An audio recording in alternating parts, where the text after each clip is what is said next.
In NFL free agency, the Chiefs traded away their star receiver, Tyreek Hill, to the Dolphins in the trade. He'll receive a 4-year extension worth $120 million with Miami.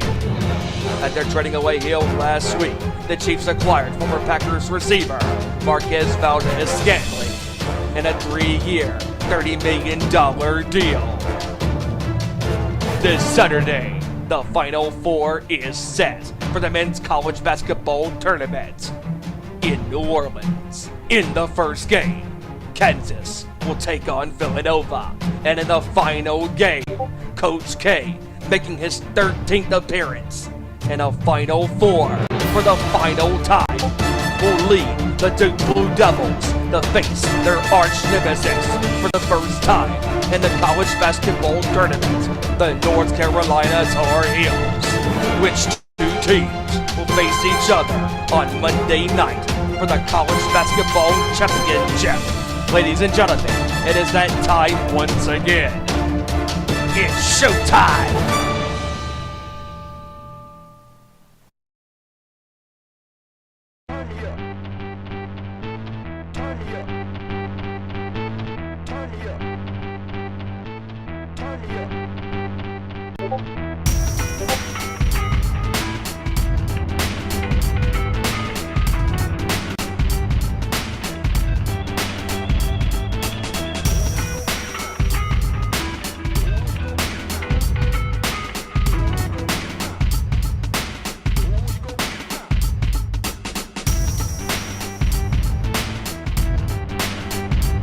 From the gridiron to the court, talking all that is sports.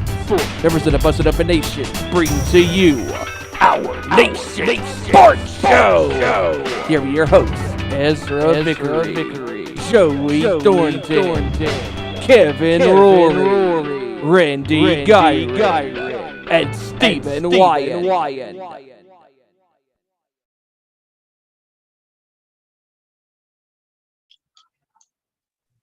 Every time I hear that, I feel like I'm in a cave. Hello. Yes, I am attacking your intro right off the bat. Okay. I love Hijacker Mike and the effects he puts on your stuff. It's awesome. Hey, everybody, it's another Tuesday. We are live, and it is our Nation Sports Show. Glad to have you all with us. I am Ezra Vickery, of course, and I'll introduce my cohorts in this show in just a moment. First of all, thank you guys for liking our show last week that we did in memory to the late, great, legendary Scott Hall. It was a great episode. It was an awesome episode. We discussed a lot. And tonight, we got a good amount to discuss, too. Like the intro said, we got updates in the NFL free agency, including the deal with Tyreek Hill, Valdes-Scantling deal, too, as well. We'll get into some other things, including Andy Dalton deal that was announced today. Of course, we're going to get into the Final Four is set in the NCAA with March Madness. Oh, it's going to be awesome. Can't wait to talk about that. Can't wait to talk about any other thing in the world of sports. And, of course, we're going to start off the show a little differently, but we'll talk about that in a moment. But first, let's go through the ways you can follow us, and that is, of course, and interact with us. And that is, of course, with YouTube.com, search Our Nation Sports Show in the search bar, like, subscribe, share, all that good stuff. Get us to 100 subscribers. We are very close to getting to that 100 subscriber mark. Get us there so we can get that custom URL, so that way it's easier for us to share content with you, and it's easier also for you guys to find us and share our content. Also, don't forget to go to twitter.com /ON_sports show, facebook.com/Our Nation Sports Show, and of course, Our Nation Sports Show on Instagram. Don't forget to follow, of course, the Nation's Corner at the Nation's Corner across socials. You can follow them on YouTube. Of course, their show is Saturday, 7 p.m. Eastern. Also, don't forget to follow some of our individual accounts too. You can follow Joe at JTS Skins. Is that correct? Yes, that is correct. All right. You can follow Stephen Wyand at Stephen_Wyand. You can follow me at Deadman469 on Twitter as well. Too Sweet Cosplay, my cosplay group. You can follow us. I'll follow us there too at Too Sweet Cosplay across all socials. Not all the dues have been paid and all the ads have been paid for. Not really. Are you kidding me? Nobody wants to ad with us. You wanted the best. Well, they're not available, so you get us instead. Let's go ahead and let's introduce these people, if you want to call them people. But let's go ahead and let's get to our buddy here, our Oakland Raiders expert, one of our good buddies, the illegitimate son of Big Van Vader, the one, Neil. Wow. Oh, hey, what's up, fellas? Happy Tuesday to everyone, and hope everybody's doing good. And I just want to say, Vader was awesome, by the way. He was a pretty good dude. But in all honesty, my dad looks like Terry Funk, so I don't know. I'd rather have Terry Funk. You know, guy from the Double Cross Ranch. I've heard Terry Funk too, Cactus. Chainsaw Charlie. Chainsaw Charlie. Just don't put him in a dumpster and push him off the ramp. No, we're good. Yeah, happy Tuesday. Yeah. Should be a great show. And the true March Madness is on right now. The NIT is on. So that's what I want to talk. No, this should be a good show. And thanks for having me as always. Absolutely, my man. Always great to have you. Let's go to our next buddy here, our basically our sports expert on this show, especially in the world of football. The one, the only KR, Kevin Rory. What's up, my man? What's going on, everybody? Happy Taco Tuesday out there to everybody. And all I got to say is, how about my Duke Blue Devils? So proud of them, and I'm ready for this Final Four, fellas. Absolutely. It's going to be an awesome Final Four. We'll get to that in just a few moments, but let's bring in our next guy, my buddy here, Joseph JT. Don't call him Justin Timberlake Thornton. What's up, man? Hey, what's going on, everybody? Happy Tuesday to all you sports lover fans out there. And I want to start off by saying, I think Randy looks more like Stone Cold Steve Austin than Vader. What do you guys think? What? Well, if he was Stone Cold Steve Austin, and if he could find them, even though they're hard to find right now, he would have one of these broken skull American. Hey, yeah. True. Looks that. like Gilbert. Gilbert. Wow. Wow. No offense, Randy. No offense, my brother. I know where Coming you out were. with the fire extinguishers and shit instead of the fireworks. Sparklers. Sparklers. Sorry, Randy. With pyro, Hey, yeah. Randy, Yeah. Randy, try That's definitely pyromania. Yes. not to kill That's Kevin. Steph at Curry one time. reference. Yeah, I Bravo. will try not to. I can't promise anything. I'm gonna, I know where he works. I won't do that to him. If Joe Elliott asked me, what do you want? I'm going to say I want the Lakers not in the playoffs at all. You betcha. But anyway, Moving. moving on before we get too off the rails, which we always get off the rails on the show. You guys know that. Sorry, too late. Yeah, pretty much. Let's bring in, of course, the patriarch of this damn show. Without him, the show wouldn't be possible, as I always say. My heavy metal brother from North Kakalaki, the one, the only, Big Steven Wyand. Steven, what's up, my man? What's going on, guys? Man, it's been a wild week in sports, and we're fixing to get into it. But yeah, we dedicate tonight's show to the memory of the late great and great drummer Taylor Hawkins of the Foo Fighters. Man, it's been a wild week. You know, I went. It was a great week in a sense, because I went to two great concerts on Friday and Saturday. On Friday, I went to Joe Bonamassa, and Saturday I went to 311. And on the way back from the Bonamassa show, I was on with you guys, and we were talking about wrestling and just having fun. And then the news came down that Hawkins passed away, and it was just shocking, very shocking. And as I said, we dedicate tonight's show to the memory of the late great Taylor Hawkins, one of the best drummers of all time. And the show's for you, brother. Absolutely, man. And that's what I kind of wanted to start the show off with is, of course, we talk about sports on the show, but we always go into different things depending on situations, especially, as you know, we're not going to go into the wrestling too much. We're going to save that for the nation's. Well, actually, I don't even know if there's going to be a nation's quarter, because most of our crew is going to be on site for WrestleMania weekend including all the events, including Ring of Honor, GCW, what have you. Right. But the weekend, of course, this weekend we got WrestleMania, we got all that coming up.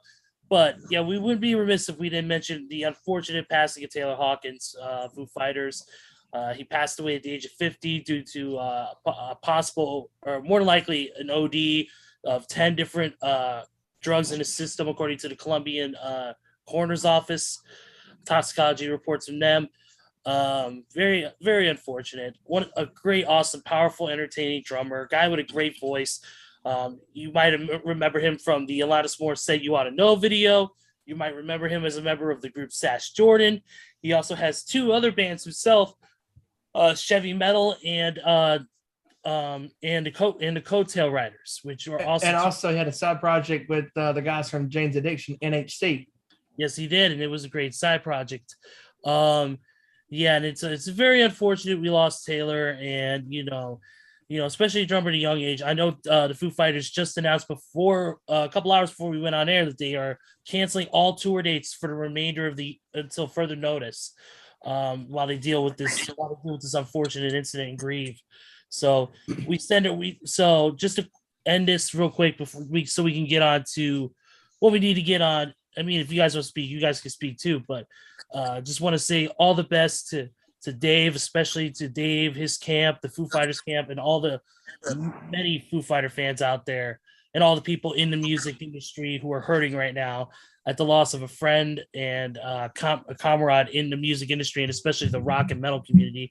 We saw an outpouring of stuff from every person, from Gene Simmons to, you name it, to Joe Bonamassa, to all these people. It's just amazing the effect that Taylor had. Eddie Trunk did a whole show just yesterday to Taylor. So it's the effect he had on people. And once again, we dedicate this show in the memory of Taylor Hawkins, and may he rest in peace. And great human being. I mean, just all the stories that we've read, especially today. I was reading an article today, and there were fans that met him days before he passed away. And there was a 9-year-old girl that set up her drum set outside of their hotel, and she got to meet Taylor. And just it's amazing how the guys in the Foo Fighters really let their fans be a part of the show, and fortunately for me, I got to be a part of that because I was at the Columbia, South Carolina show in 2017, and Hawkins and Grohl brought on this kid, about 20-year-old kid, brought him on stage to play drums. The security saw the sign and they were fixing to take it. And Grohl said, "Hey, get that guy on stage." And he saw the shirt that he was wearing. He said, I think I wore that shirt at the MTV Awards in '95. And he gets him on stage, and he had a sign that said, "Can I play Under Pressure?"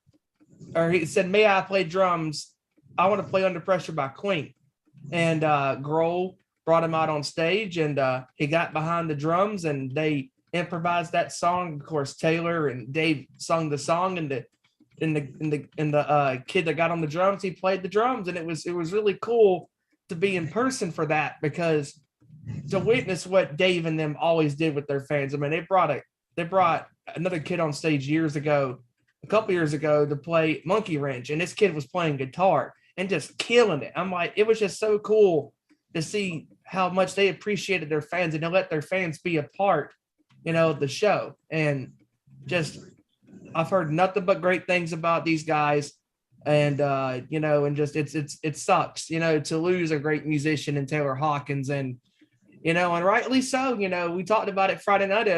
We all agreed that the Foo Fighters were not going to play a show this year due to the sudden shocking death of the great Taylor Hawkins. And it's going to be a huge shoes to fill behind the drum kit, and whenever Foo Fighters decide to return, we'll be there waiting for them, and it's just our thoughts and our prayers and condolences go out to Dave and his family and the Foo Fighters bandmates, and Taylor, especially Taylor's wife and his 3 kids. I mean, just terrible to lose their father at such a young age. And we said it last week, love the ones that you love, your family, your friends close to you every single day you can, because you never know when your final day when your number will be called. And like I said, we dedicate tonight's show to Taylor, and rest in peace. Absolutely. Turning the corner here, guys. Let's get into our usual discussion. Let's go. And let's get, you know what? Usually we go for the NFL talk. Let's take a little curve here. Let's go to the NCAA. Let's go to March Madness. And let's get ready for the final. NIT. Oh, wait. Sorry. Hey, Randy, come on, man. You know the NIT stands for not in tournament. Come on. Damn. Just yeah. You blew it. You know what? That also means that that's also the same place that the Lakers will be. But we'll talk about that a little later in the show. But anyways, moving forward, the Final Four is set, guys, and it's going to be an awesome Final Four. We got Villanova, number 2 ranked, taking on number 1 ranked Kansas. And then, of course, we got those Duke Blue Devils taking on North Carolina, and once again, another battle between the biggest rivalry in college football period. And it's going to be, or college basketball period, and it's going to be awesome. It is. Of course, North Carolina ranked number 8, Duke ranked number 2. The Villanova Kansas game will take place at 6:09. Tip-off is 6:09 p.m. Eastern on TBS. And then right after that will be NC and Duke at 8:49 for tip-off. It's going to be an awesome match. One quick note on the Villanova game. Villanova lost one of their star players this past week to a torn Achilles, and he is out and he will not play. So huge loss. Already a blow to Villanova already before this huge game against Kansas. And of course, with Duke making his Final Four, Coach K breaks another record, being the coach with the most Final Fours in NCAA history with 13. So once again, Coach K making his team in his final season.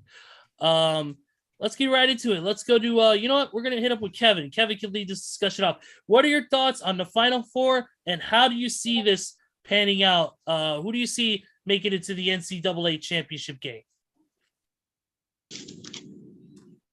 Oh, is that? Where is he? He's here. What? Oh, there he is. Hey, wow, anyway, you all I froze like the wanna say Lakers' is- chances going to the playoffs. yeah, disappeared like LeBron. No, but serious. I'm gonna start off because I'm gonna save my big topic for the end. But Kansas, I think pretty much, to be fair, I think they got a basic cakewalk to the championship game. Villanova's down their best player. Kansas is playing good basketball. I think Kansas is going to walk easily. I think they win by 14 against Villanova, and I think they make it to the NCAA championship game. Now, the battle of the Blue Bloods, the biggest battle, and people in the country will not understand this rivalry unless you're from North Carolina. I've watched First Take today, and I've seen Marcus. I've seen Marcus argue, Auburn, Alabama, the Iron Bowl. No. This Carolina, or I've seen Celtics, Lakers. I've seen that rivalry. No. Because where are the Lakers now? They're in a fucking lottery pick, for God's sake. The rivalry, like JJ Redick, is Carolina Duke, because you can throw away the records when these two teams play. It don't matter if Carolina's unranked and Duke's number 1 in the nation. Like JJ Redick said, the year he played, 2004, I believe, the year he played, Carolina was unranked. But you know what? They walked into Duke and beat them. It does not matter. Throw the rankings out, throw the ratings out, throw the stats out, throw the wins, losses, throw all that shit out. Because when Carolina and Duke, you got hatred. 2 fan bases who pure hate each other, 2 teams who hate each other, teams that are 8 miles down the road, Tobacco Road, campus to campus, right beside each other, basically, right down the road, up the block. He's the neighbor from the other block that you don't like. Carolina and Duke runs deep, and for them to meet for the first time in the NCAA tournament, let alone the Final Four, is absolute chaos. It's going to be chaotic. There's going to be family members who don't even speak to each other after this game that are Carolina and Duke fans. It's that deep within that rivalry. And if you're not from North Carolina, you're not really going to know. But people in North Carolina here, they've been fighting all week already. They're passionate. They are passionate about their basketball. I must say, and it's a little bias of me being a Duke fan, but Carolina fans are like the fucking New York Yankees, the Los Angeles Lakers, the fucking Dallas Cowboys. That's that kind of fan base. That's the toxicity they have for Duke. They can't respect that Coach K is great. I've had a UNC fan sit there and stare me in my face and say Coach K ain't even top 20 all time. And I'm like, get the fuck out of here. He's, if not number one, if not tied with number one all time. Shut the hell up coming at me like that. Like, Duke, and for them to be playing for Coach K, like Kenny the Jet Smith said on TNT or TBS, I loved it. He said, you know why Duke's winning? Why they don't look like the same team in the regular season? This is not a game to them. It's bigger than basketball. It's guys who love each other, who have grown together, who have played for their coach, who's playing for their coach, basically as your fight or flight response. Like they're fighting for their life. They don't want the coach to go home. They want the coach to go out like John Wooden as a champion. They want Coach K to win that prestigious national title to send him on this road, because John Wooden, his last year in the NCAA, he retired an NCAA champion. They want more than anything to give Coach K that title. And I believe when they're playing like that and playing for each other and playing, it's bigger than basketball. It's bigger than the game itself. You can't beat a team like that. And I'm not saying it because I'm a biased Duke fan, but I think Duke is going to handle Carolina. I'm going to say the score to that game, I got Duke winning 77-69 against Carolina. Wow. And in the national championship game, I got Duke beating Kansas by 15. I'm going to say 70-55. Wow. Duke for the title. Yeah. You know, Kev, you're absolutely spot on with your analysis about Duke and UNC, because you're right. Because people that are not from the state of North Carolina will never understand the blood rivalry that runs between these two schools, because the rival between Duke and UNC is so deep. I mean, you can attest to this because there are friends and family members on our Facebook pages, respectively, that go against each other when Duke and UNC face each other in these basketball games. It is such a deep rival, because these games generally are close, and then there's occasional ass beatings, like Duke handed the UNC back in February 5th. And, honestly, from a story standpoint, Coach K going out on top as the champion with Duke makes the most sense from a story perspective, because if he goes out on Saturday night, beats Duke, beats UNC, and then goes to the championship with Duke in his final head coaching year, and wins the college basketball championship for that team, that right there will be one of the greatest stories in college basketball in quite some time. Because you're right, these kids are playing for him, because the game that I think really, stood the test of time, in this tournament, knowing how tough these kids are, is that game against Michigan State. Michigan State was beating Duke in that game. They were down by 7 points, I believe, right? And they were down. I'm like, okay, they got to step it up, and they did. And then they went on a run. Yep. They went on Duke a run. Also lost their best shooter in that game too. AJ Griffin had sprained his ankle and went out. That's their best scorer. But to listen to like Bonchero, who is probably their best total all-around offensive player on the team, listen to what he said after that. The most outstanding player of the West region, by the way.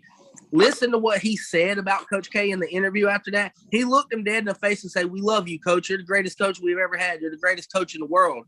And Coach K was blushing and was like, "No, stop it. You guys did this." That tells you they're playing for Coach K. And another thing I want to speak on is Coach K's execution. Like you said, Stephen, Michigan State had them beat. Arkansas tried to make a run in the second half.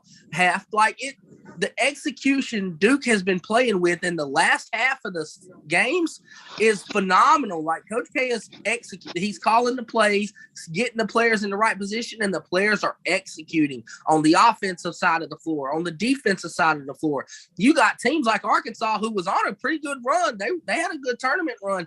They were scared to get in the paint and try to go for layups. Why? You got a 7-foot center and Mark Williams, projected 7th overall draft pick in the NBA draft this year, holding it down. He's averaging 3.5 blocks a game. He's not letting you get layups. They're scared of him. And to watch Duke, like Carolina, they don't match up well with Duke. If Caleb Love ain't on, where is the offense from Carolina going to come from? But Duke, you got Monteiro who can go out and give you 20 in the paint anytime he wants, a small forward. You got A.J. Griffin who can shoot the damn lights out. But this rivalry speaks more of how long it's been. Like for me, since I came into this world, growing up a Duke fan, watching all them years with J.J. Redick, Carlos Boozer, that team, Jay Williams, all them guys, Jay Billis, all them guys, Christian Leitner, to watch them handle guys like Rasheed Wallace in that day, all them guys, like just to watch the Bloods battle each other. This is long and deep, and it's just bringing flashbacks of very bone-chilling moments that have happened in that rivalry. The Austin Rivers game-winning 3 at the buzzer in Chapel Hill, that stuff like that. You don't see that in any other games. That's what makes this Final Four game one of the most watched tournament games in NCAA history. Exactly. And, in this game right here, it's going to be a very interesting game because this is the rubber match of all rubber matches. I mean, this has never happened. This will never happen again under Coach K as the head coach of the Duke Blue Devils. I mean, for the first time and only time in the tournament history, he's coaching Duke against UNC, and you can't even script it. I mean, you can't even script it. I mean, it's amazing. And, the fact that he has a chance, an opportunity to set his legacy is already set in stone to begin with. Yes. I mean, he's won 5 championships. But if he can go out and coach these kids to a final championship in his final year, it will be the best book ending story in a long time, especially in the sport of basketball. And he was on Chris Russo's show yesterday, and he was talking to Chris about how they've been running the 2-3 zone. And he said he doesn't like really running the zone, but he said the zone defensive look has been working very well. And it has. Yes, I was about to say that. That zone, you would notice when other teams start getting on a run, Coach K would go back to that zone. And when they took out Keels and moved him to the bench and started Jeremy Roach in his place at point guard, and Williams down there holding the paint down by himself, it's been killing teams. Arkansas looked so lost. They couldn't keep the ball. They were turning it over, throwing up circus shots. Carolina did too in that first game. But Coach K has the luxury that the good Lord gave him, a second chance. We talk about sour taste in your mouth.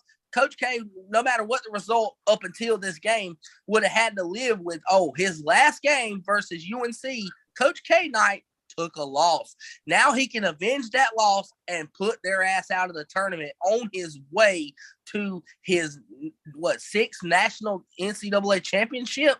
Yep. He's got the chance to literally break all kind of records, and his legacy cemented. But this game, win or lose, is gonna be what people talk about, and I don't see him losing. I see Coach K and them boys. And we talk about a team of destiny. I think Duke is a team of destiny. Even though you and I are Duke fans, I believe that Duke is a team of destiny, and I think they believe that because that was the best thing that happened to them was losing that home game against UNC, because they had so much pressure going into that game, knowing that was Coach K's final home game. Even though UNC went on a run in that second half, because Duke could not make their shots. If they made their shots, it was going to be a close game no matter what throughout down the stretch, but UNC pulled away. Congrats to them.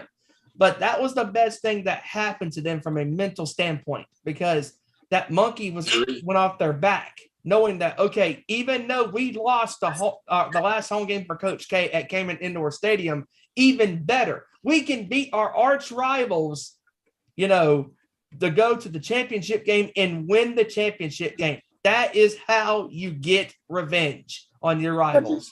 And you know what, Stephen, like you said, though, they didn't handle the pressure against Carolina, but it helped, like Coach K said, it helped them grow into grown men. Like you've seen what the pressure was like.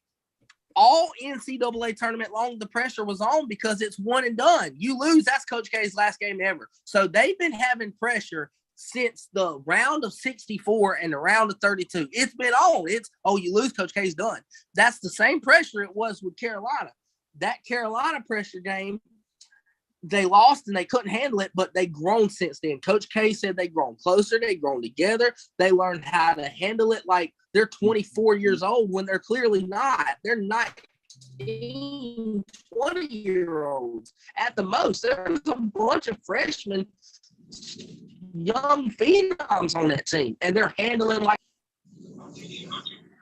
right, because I mean, when you look at the standpoint of what Duke has gone through this year, because Coach K talked about it yesterday on Chris Russo's show on Mad Dog Radio. He said that instead of going to San Francisco on a cross-country trip last Monday, he said he allowed the kids to stay in their own beds to get a good night rest. That way their bodies, would be well rested, because, when you fly across country after being in the northern South Carolina regions, it takes a toll on your body, especially if you're an athlete, and he did the right thing about letting those kids rest. And then they went to San Francisco and they did the damn thing and they got the job done and they won their region. And it's just, from a storyline standpoint, this is amazing and it's going to be a phenomenal game. And I hope Duke pulls it out. But man, I mean, but you can't deny that both these schools have been playing phenomenal basketball, in the last month and a half. I mean, both UNC and Duke have been playing phenomenal ball, except when UNC almost blew that game. Because against Baylor a few weeks ago, despite the bullshit referee calls and stuff. I mean, but both teams have been playing rock solid basketball, and it's going to be an awesome sporting event. And if that doesn't tell you anything, the damn tickets on Ticketmaster are through the freaking roof. I mean, $30,000, $22,000, $17,000, $18,000, $3,000, you name it. The cheapest ticket is like $200. But hey, you guys are doing a great. Let me tell you, you guys are doing a great job dissecting this game. Let me think of, you guys are doing it through the fans' perspective. Imagine it through not anybody on the team or anybody involved in this game. Imagine we talk about big games. We talk about how big games draw ratings. Imagine if you are Turner right now. Imagine if you're Turner Broadcast. And you're sitting there. And you're keeping an eye on these games. You are salivating at the fact of a Duke NCAA championship game because of that reason and that reason only. That's right. Because of the drama, because of the interest.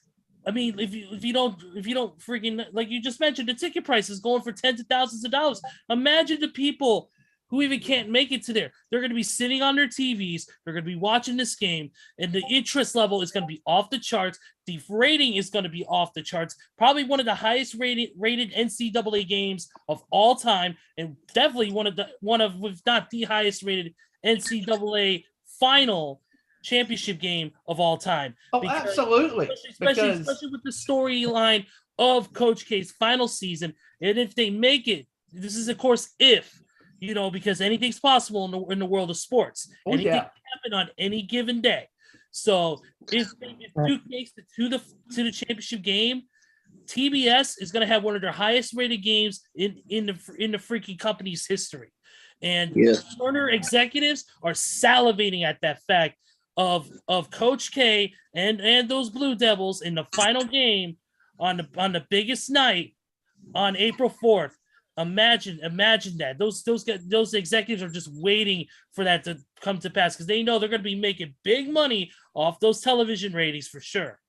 Because if Duke does not make the championship game on Monday, no offense, the ratings are not going to be what Turner Broadcasting Sports wants. It will not be the great rating that they were hoping. As an executive at that company, you are praying to the sports gods above in heaven that Duke wins this game against UNC on Saturday. Because win or lose, there is your highest rated college basketball men's championship game right yes.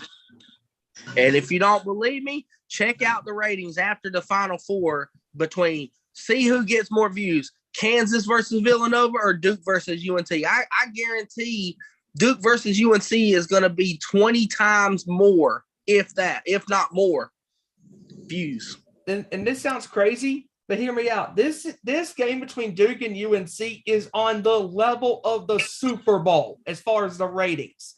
Is it going to be 100, 200 million people? Probably not, but it's going to be pretty close because that game's ratings is going to be off the freaking charts. I mean, it's going to be a great sporting event. I mean, well, I think that they're actually it's going to be hard for a lot of people because that's the same night as WrestleMania, both nights. Right. Actually, no. That's actually the night because WrestleMania falls on the 2nd and the 3rd. That'll be the 4th, which is a Monday. No, I'm talking about the UNC. The Final Four. The Final Four game. Yeah, that's gonna be a very tough one for ratings because, like you said, it's gonna be night one of WrestleMania. Yeah, I don't remember that ever happening before. To where you're like, oh, let's see, the Final Four or WrestleMania. I mean, well, also, Randy, not to interrupt again. Don't forget, there's also the GCW Collective going on that evening as well. Yeah, no doubt. Yeah. I was gonna say all those other shows, sure. Yeah, Joey Janela's Spring Break Part 2 and a lot of other matchups are going to be on that card. So it's gonna be hard to it's gonna be hard for TNT or TBS to get good ratings on that night because most people are going to be interested in watching WrestleMania, especially with the what's being rumored the main segment being Stone Cold Steve Austin as part of the KO show. With that's going to draw more interest level, I think, than the Final Four, unless you are a college basketball purist who doesn't, who's going to pay. Who's not going to watch the wrestling, right? And then watch the game or watch WrestleMania later on Peacock. Sure. Yeah. Like I said, I don't remember that ever happening before, and it's in this whole Duke Carolina rivalry for them never to play in the tournament is mind-boggling to me as well. I didn't realize that until someone had said it. I couldn't believe that. You would think that at some point they would have played in the tournament somehow. Yeah. Especially when they're how good the franchise, the franchise, but the teams have been, throughout the last 20, 30 years. It's just hard to believe. The last time Duke and UNC were in the tournament together at the same time, not facing each other, but at the same time was 1991. Oh, wow. Yeah, so 31 years ago. Unbelievable.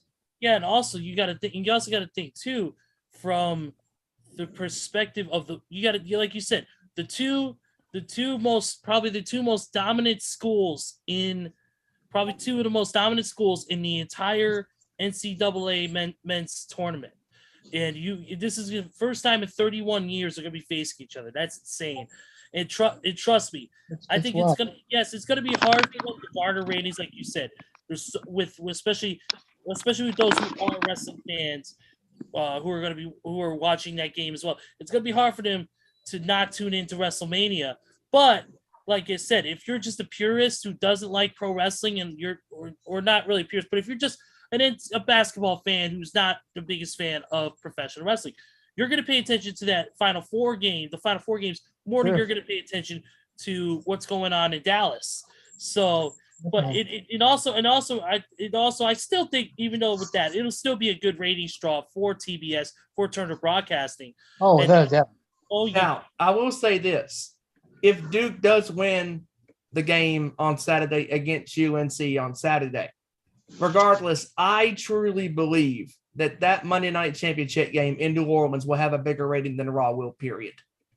Yeah, absolutely. And I agree with Kevin on his assessments on both of those games. I do agree it's going to be a double-digit win for Villanova or Kansas over Villanova, and I agree on a single-digit. I would say around 7-point game for Duke over North Carolina, and I think I'm going to probably go around the same amount you did for if it came out to Kansas versus Duke in the finals. I give it about a 10-11 point difference as far as Duke winning the championship game myself. It's going to be relatively close. I don't think it's going to be a total blowout. Both teams, I think, are going to play their hearts out, and both teams are going to kill it. But I think right now, there's just too much momentum and too much destiny behind Duke in this whole thing. I think it's Duke's tournament to lose. If they could come out with this to victor, give Coach K his final championship and make history and, be a big draw.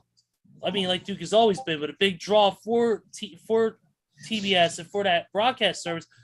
Let me tell you, it's gonna be interesting to see next tournament how Duke plays, because you got to think with Coach K going to be gone. Hopefully they'll keep that same mentality and that same drive and passion that they have. It's going to be really interesting. But this NCAA Final Four is, and I'm not the big college sports fan around here, to be honest. I'm not. But I am very much interested in this Final Four, and I will be watching at least some of the game on my phone while watching WrestleMania on my TV.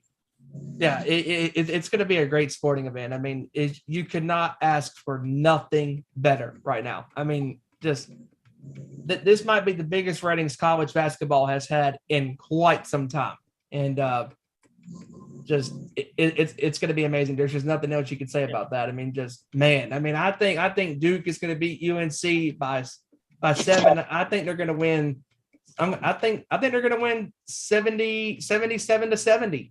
I think they're going to pull away in the last couple of minutes of the game and win the game. I think Kansas is going to outright destroy Villanova. I think they're going to win 75-60.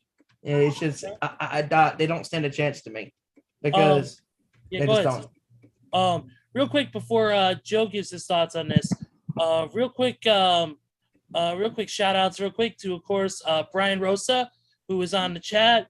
What's up, Brian? Yes, Randy. Is he Team Monkeys or Team Donkeys? And, he asked, and of course, Ryan, or of course, Randy, said Team Donkeys. And, no, I said Team Monkeys. I ain't Team Donkeys. No way. You're Team Monkeys. And then Brian Rosa said that Kevin Rory is Team Donkey with that 49ers background. Oh no, monkeys! Monkeys! Come on, man. Also, quick shout out to, of course, Randy's father, William Giron, who's in the chat. How you doing, sir? Enjoy.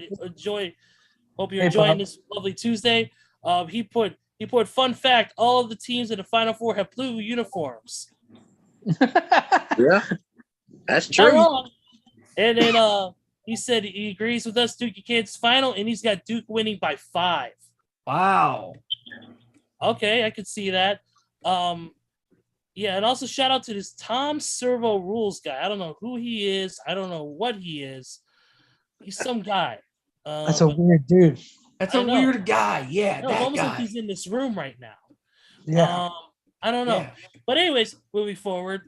Joe, what are your thoughts on the on this Final Four and of course the championship game? What do you see happening? Well, first off, I'm gonna say I got Saturday night covered because I'm gonna have WrestleMania on the big screen and Duke and Carolina on my phone because I go Hulu Live TV. So balling out there. Yep, I got Xfinity.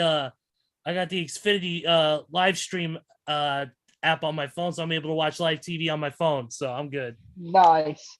But yeah, regarding the Kansas Villanova game, I mean, it's going to be Kansas. It's going to go to the tournament. I mean, I'm going to go to the championship because Kansas is just playing really great ball right now. And like Kevin said, Villanova lost one of their top scorers in the game against Houston. So I got Kansas winning by double digits and breaching easily into the championship game. Now, I'm probably the only person, maybe other than Randy, of course, who is from the state of North Carolina, who doesn't really care about Carolina or Duke. However, I will say that I have a bunch of friends who are Carolina fans, just like I have a bunch of friends who are Duke fans. And I'm not going to lie, ever since the Duke and Carolina rivalry became so intense, this is the one game that people in North Carolina tend to bicker about all the time because it's Duke and Carolina. Not just ACC rivals, but huge college rivals as well. And I gotta agree with Kevin earlier when he said that Duke and Carolina in basketball is no doubt the biggest college rivalry out there in the world. I mean, we're talking better than the Auburn Alabama Iron Bowl, and of course, me being an Alabama fan, that's really saying something. But yeah, there's no doubt in my mind that Duke and Carolina is as intense as it gets. Now, I made I put these two teams together in the championship whenever I first filled out my bracket, and there is no reason I'm going to change it now. I got Duke going to the championship game because this is Coach K's last season. And Steven, like you said, it's going to be very fitting to see these young kids from Duke go out, play the game of their lives against Carolina on Saturday and against the winner of Villanova and Kansas on Monday to give Coach K that sixth national championship and have him retire from coaching as a true bona fide champion. And the rating, the ratings over Final Four weekend are going to be insane because, well, it's the Final Four of the biggest or one of the biggest sports tournaments of all time, and that, of course, we're talking about March Madness. But as far as the Duke Carolina game itself, I mean, it's gonna be an absolute dogfight between Duke and Carolina. Oh yes, it is. Every other game in the past between Duke and Carolina, whether it's been a blowout or a close game, I mean, those two teams always fight tooth and nail with each other, and Saturday night will be no different. Duke and Carolina are going to give it everything they got, but in the end, I believe it is going to be Duke who comes up big in the clutch and finally shuts up the Carolina Tar Heel fans out there in the world. Please do. And move on to the national championship where I had them facing Kansas. Now, as far as the national championship game itself, I also made the same score prediction whenever I first filled out my brackets online. And like I said, with the picks in the game itself, I'm sticking with it. I'm not changing it. If Duke and Kansas go all the way, I'm going to one-up Mr. Brian Rosa in the chat saying when I would say he's got Duke beating Kansas by 5, I got Duke beating Kansas by 4. 74-70. Wow. I have picked that score ever since I first filled out my bracket, and I'm sticking with it. So that's your story, and you're sticking to it? Yep, 74-70. Hey, And you know what? I know what that is. I know what that is, Steven. That is a Colin Ray reference. Yes. By Good, the way, sir. it's Steven for you. I'm holding a Colin Ray CD in my hand right now. How fitting. And you know what? I got one thing to say about the rivalry, though. And I was looking up into it on a documentary about Coach K. Actually, Coach K is single-handedly the variable that made this UNC and Duke rivalry. It used to be UNC and North Carolina State. It used to be NC State in the 80s and Carolina. NC State, Carolina. Coach K came into Duke and completely just shoved NC State to the side and said, Duke and Carolina, Duke and Carolina. And since then in the 90s to 3 decades later, it's been Duke and Carolina. So shout out Coach K, my opinion, and a lot of people others' opinion, the greatest coach to ever coach a collegiate basketball game. I agree. And I'm gonna end my analysis with a quote that we have said on here many different times before. I'm talking about the one, the only Travis Tritt when he says it's a great day to be alive. And come Saturday, it's definitely going to be a great day to be alive. Yes. Oh yeah, Absolutely. yeah. When No. they win that game, Kevin Rory's going to be asking himself, "Tell me I was dreaming." And by the way, I had to say that special for my sister Melissa because she is a massive Travis Tritt fan. That's my disabled sister. For those of you who don't know, shout out to her. What's up? But this game, this game, real quick, also reminds me of when the Chiefs won the Super Bowl in 2019 against San Francisco because the Chiefs were playing for Andy Reid. Really? Really? Yeah, good one. Shut Good up! one, Steven. Good one, Steven. Shut up! Come on, man. You know I had to egg on. Yeah. Really? Yes, That's a good- really. good- Yes, good really. analogy. Yeah, I Good said it. analogy. I said it. Got him. I mean, Got him. that's terrible. Got Hey, him. for me, I'm an Ohio guy, so Ohio State Michigan is a bigger rivalry, and I'm on the other side. Hang Now on, listen. no. Fuck Let that me hear- Big let me hear Ten. that. Fuck No, that no, Big Ten. The Big That Ten can whole go fall state- down a well for all I care. That the whole state hate each other. It ain't But about no, no Alabama, across the street stuff. The whole states hate each other. In Ohio, in Columbus during that week, there's no M's on any businesses in that whole town. They take I'm the M's sorry, off I'm all sorry, I'm businesses. sorry, but Yeah. I'm sorry, but that analysis has more problems than Deshaun Watson does in a courtroom. Okay. I'm just telling you. Oh, So that's from my perspective, but Carolina Duke, I was on the different side of it. What you just said was a slap in the face to football. It's like Will Smith when he did the fucking Chris Rock at the Oscars a couple nights ago. No, I'll stand by that. There's And by another the way, guy in the Kevin chat. Rory just changed his background. I know you guys can't see it on our end or on your end, but There's the Jets. Kevin Rory changed his background to the Jets. Yeah, of course. Wow. But no, Why the but seriously, fuck? Why the fuck do you have that trash team as your background? oh dear God. We didn't lose the Super Bowl. Hey. That background is like your internet connection. Trash.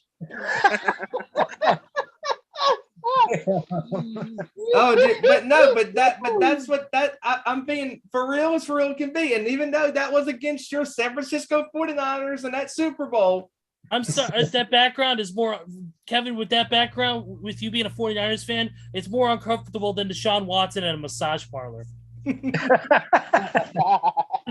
Yeah. but teams in every sport playing for their coaches in their final year for championships. I mean, it goes across every board, not even their final year, but if they haven't won a championship in their life, I mean, it goes across basketball, football, baseball, hockey, etc., everywhere. Even though I did give a Kansas City, San Francisco reference because your Niners blew the Super Bowl. That's a different story for a different day. But moving on. Moving on, let's go to, speaking of football, let's go right into it, guys. Let's talk about the NFL. Great transition, Steven. Why, thank you. Yeah, congrats. You actually did something for the show. Yeah, for once, thanks. Yeah, I know. I was gonna make a joke about something involving. Never mind. Not even gonna go there. Let's get into some big news. Let's talk about one of the big deals in this free agency. And trust me, it has been a wild free agency to say the least. But let's talk about what the first thing you discussed in your intro, and that is Tyreek Hill. Tyreek Hill has left Kansas City in the trade. He was traded to the Miami Dolphins for a package of draft picks. They'll get the Dolphins' first and second round picks, along with the fourth rounder in this year's draft, and the fourth and sixth round picks for the 2023 draft. And also in the process, Tyreek Hill got a 4-year contract extension worth $120 million. So now Kansas City is without their one of their stud wide receivers, which is further depleting their roster. Once again, I don't know what's going on with Kansas City. I have no idea what's going on. And it says by most metrics that Tyreek Hill, most metrics say that he becomes the NFL's highest paid receiver. So it's pretty damn big money there for Tyreek Hill. A question I pose for you. The questions I pose for you on this with Tyreek Hill, what does this do for Miami in a sense of bringing in a stud wide receiver like him, and what does this, and of course for Kansas City, what the hell is up with the decision making on their front office? It's a great question. I mean, Kansas City, honestly, I think Tyreek Hill was asking probably for a lot more money, and Kansas City was not willing to give him that much money, and that's why I think they traded him. I think it's a bad trade for Kansas City because they still do not have a true number one wide receiver. Because even though they signed Scantling, even though they signed Juju Smith-Schuster, those are not number one, number two receivers. At best, Smith-Schuster is a number two. Scantling in Green Bay was a number three at best. I mean, and they're good signings, I guess, but Kansas City needs a true number one threat at wide receiver. Travis Kelce is a tight end. He's not a receiver. He is one of Mahomes', and honestly, he's his best target left because Hill has gone to Miami. Now, I think Miami wins in this because they get a great receiver. But here's the problem with Miami. Does Miami have the consistency, with their quarterback and the offensive line? Because you got to have the offensive line to block. And Miami last year was pretty good, I think it's a good move for Hill going to Miami. He gets paid, good for him. I think he'll have a pretty good year with Miami next year, but it all depends on the quarterback play and the play of the offensive line. But Kansas City by far loses in this trade because they traded away their best receiver to Miami, and they had to go out and find a true number one receiver because Patrick Mahomes next year is going to have a true different looking team on that offensive end because Gone is his best receiver. Gone was his one of his second top two receivers in Hawkins a couple years ago when he went to the Ravens, or last season, when he went to the Ravens. And now he's got to find another top threat receiver. And there's still plenty out there, but they got to go out there and find it. And I don't know. I mean, Kansas City next year, we keep on talking how they keep on struggling, and they keep on struggling in the offseason. And they got to get to work and find somebody to replace Hill. It's going to be a tough task to follow. You know what, Steven? I've got to say, to me, I got to disagree with you. It's a lose-lose trade for me. I'm sorry, because Kansas City's obviously losing a legit receiver for them because Mahomes can throw the ball deep. Sure. Tyreek Hill is not a complete receiver. I'm sorry. Is he good? Is he great? Yes. But what's he great for? What does he do best? Running deep threats. Cincinnati shut that deep threat down, and what the fuck did Tyreek Hill do in the AFC Championship game? He can't run slant routes. He can't run bubble screens. He can't run block. And then it makes you wonder, like, when he gets to Miami, Tua can't even throw the ball 50 yards downfield to him. How's he going to get the ball deep? I really am going to make a bold statement that Tyreek Hill's play is going to really decline with the Miami Dolphins as well as Kansas City because like all the points he made. Wouldn't surprise me. Can Hill? It's just that trade is not. I'm happy for Tyreek. Go ahead and get in your bag, young fella. Go ahead, Cheetah. Go ahead. He's already get won your a money. Super I Bowl. don't What care. else do you have to lose? Nothing. But the fact that he's going to a quarterback who cannot throw the ball worth a fuck. He is probably the worst product to come out of Alabama out of the three, Jalen Hurts, Mac Jones, and Tua. Tua's the worst out of them three. Has no accuracy on the deep ball. And I do trust the system that Mike McDaniel's running because he come from San Francisco, where our quarterback obviously can't throw the ball deep, but we still find a way. But let's just be honest. Tyreek Hill is not the playmaker that Deebo Samuel is. So I'm really expecting his stats to drop in 2022. I expect Miami to be good. I'm not going to lie. I think they'll still be good. They're not going to beat Buffalo. Kansas City might end up. Oh, hell no, they're not going to beat Buffalo. They will end up dead last in that division in the AFC West. So to me, this is the lose-lose trade in the whole offseason this far. Good point. Can Hill still put up good numbers? Yes, but he's not going to put up great numbers. I don't think he is at all. He'll put up good numbers, but he's not going to put up those monstrous numbers that he did in Kansas City. And it just goes to show you that you can't just be a great receiver. You got to have a great quarterback to throw to for you to catch the ball.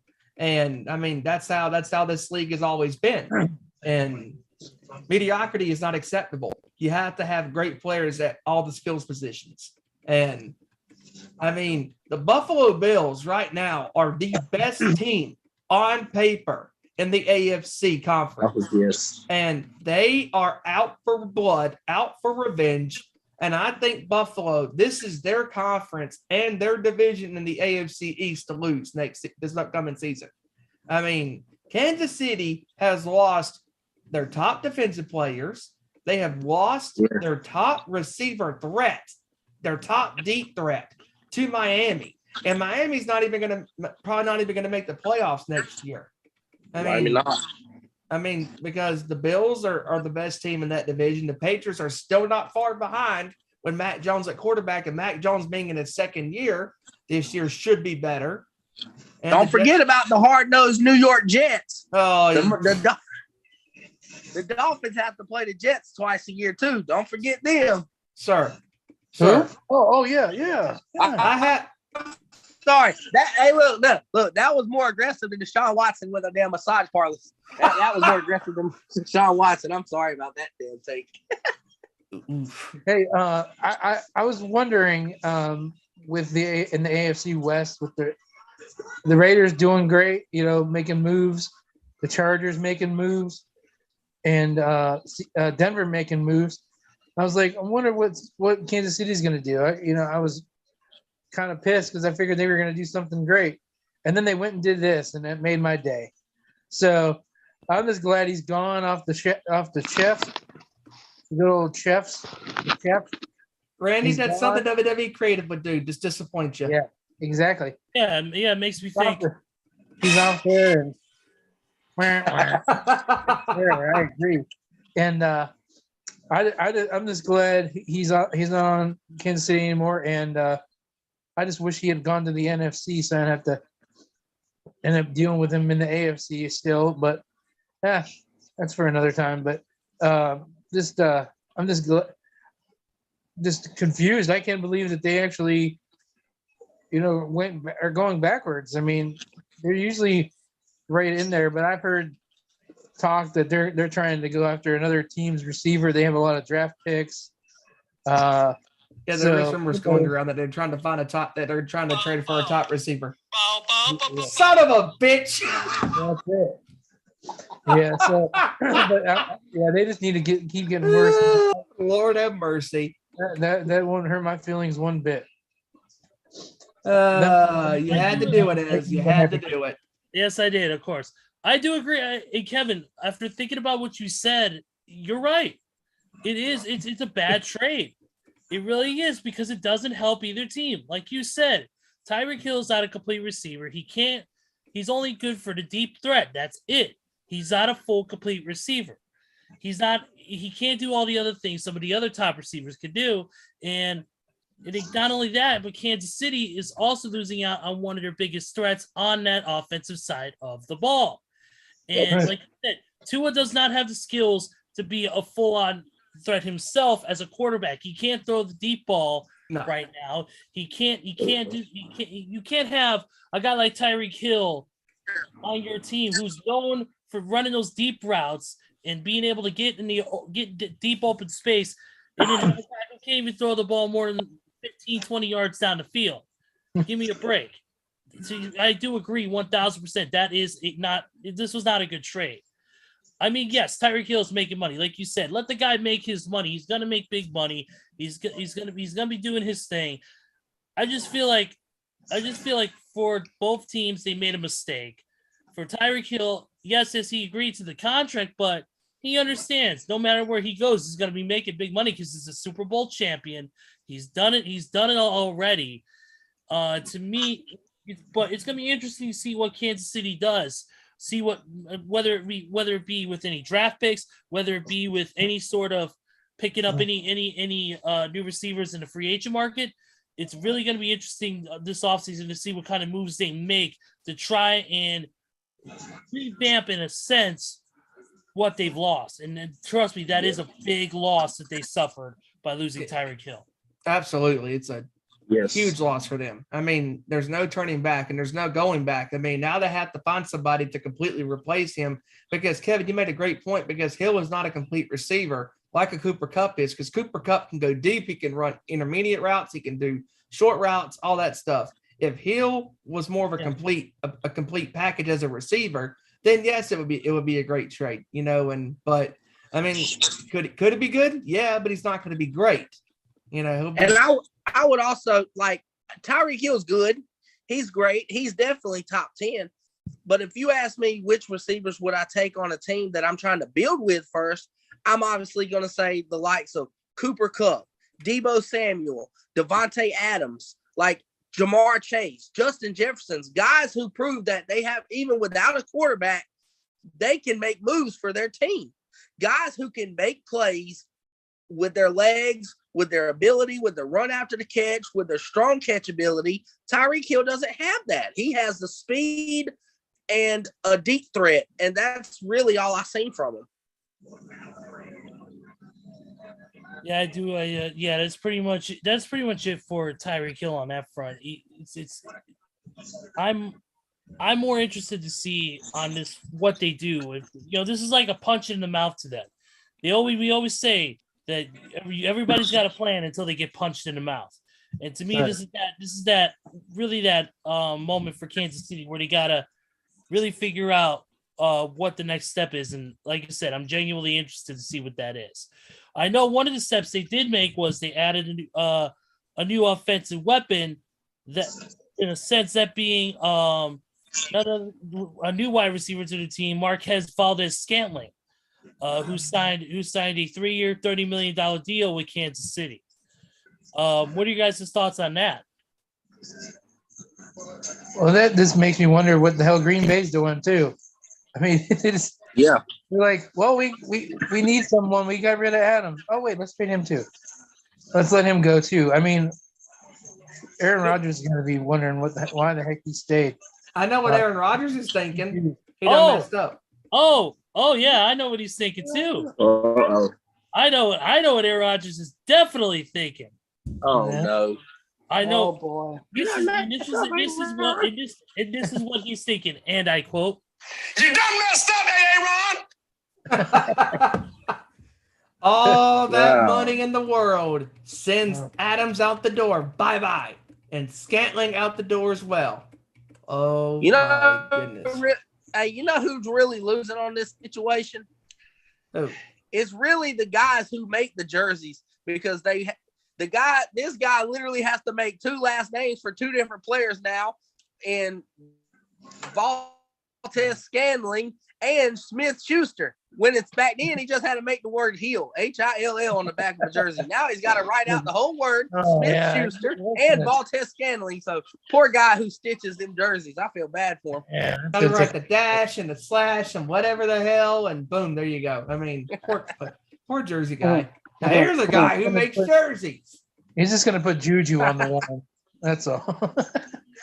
Yeah. But just I Juju. mean, it's a decent move for Kansas City, but it's not a great move. I mean, it's okay. It's all right, but he's not a true number one or number two. He's a number three. I mean, oh my God. I mean, just crazy.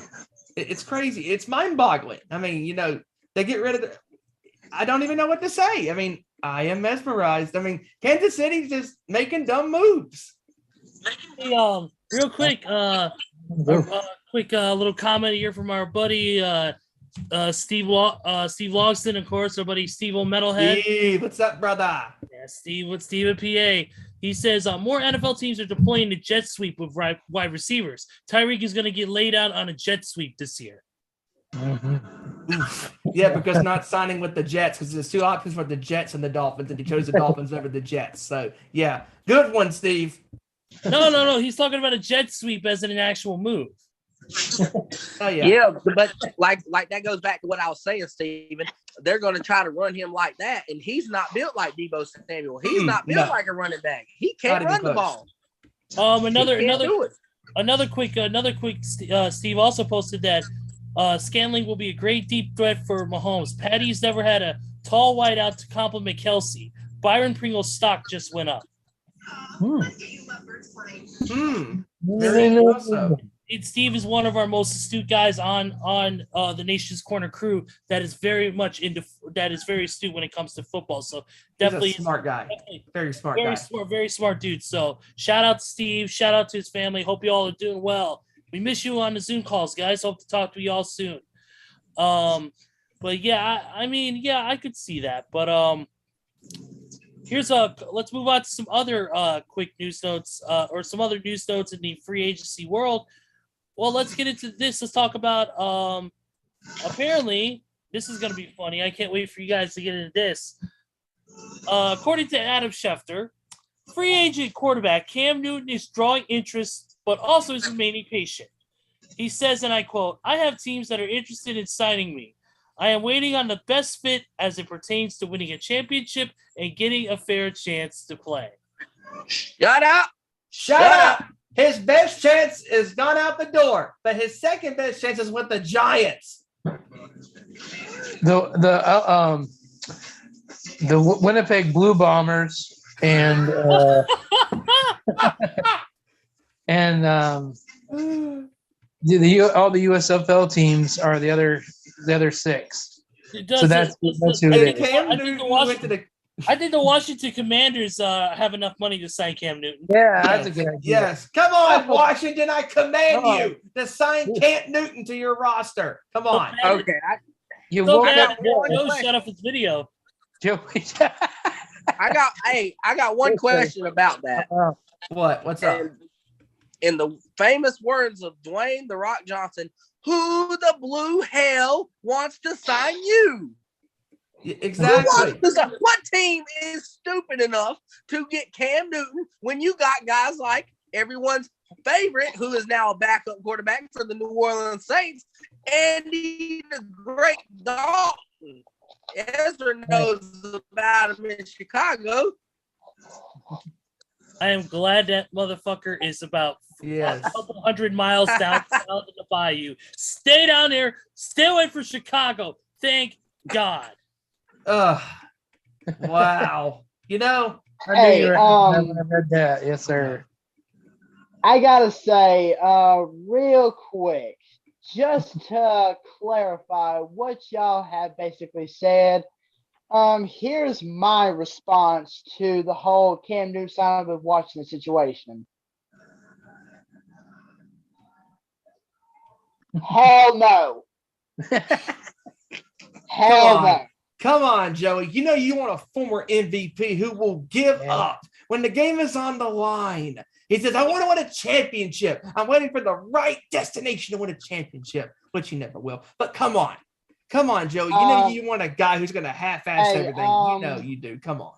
Listen. It'll be great theater. Come on. Listen here. I'd rather have Mark Sanchez as our quarterback than Cam Newton. Why? So he can make an ass out of himself? I'd rather have Will Smith as my marriage consultant than to have Cam Newton as my quarterback. I'd rather see Mark Sanchez commit another butt fumble than have Cam Newton sign with Washington. And that's really saying something. That just went. Oh, shut up, Ezra. That was like Wile E. Coyote falling off a cliff. All right, I was at the crickets that was at my house last night. Crickets. Shut up. They didn't care. Shut up. Is that also like your performances with Bad Habits, Steven? Crickets? Ouch. Ouch. Ouch. I'll be here all week. Let's do some other news. According to Jeremy Fowler from a couple days ago, Bobby Wagner visited the Baltimore Ravens. The Ravens have a high interest in Wagner, who also visited the Rams this past week as well. I know Kevin's hoping like hell that he doesn't go to the Rams.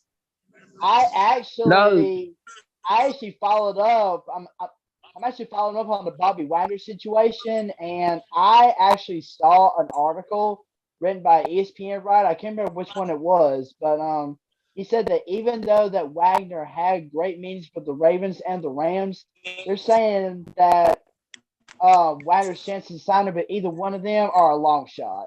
And honestly, I mean, that's kind of surprising to me because both teams have the budget. Because I mean, I remember Bobby Wagner saying that he only wants like a 1 year, $11 million deal, and I'm like, well, golly, pretty much all the teams in the NFL can jump on that.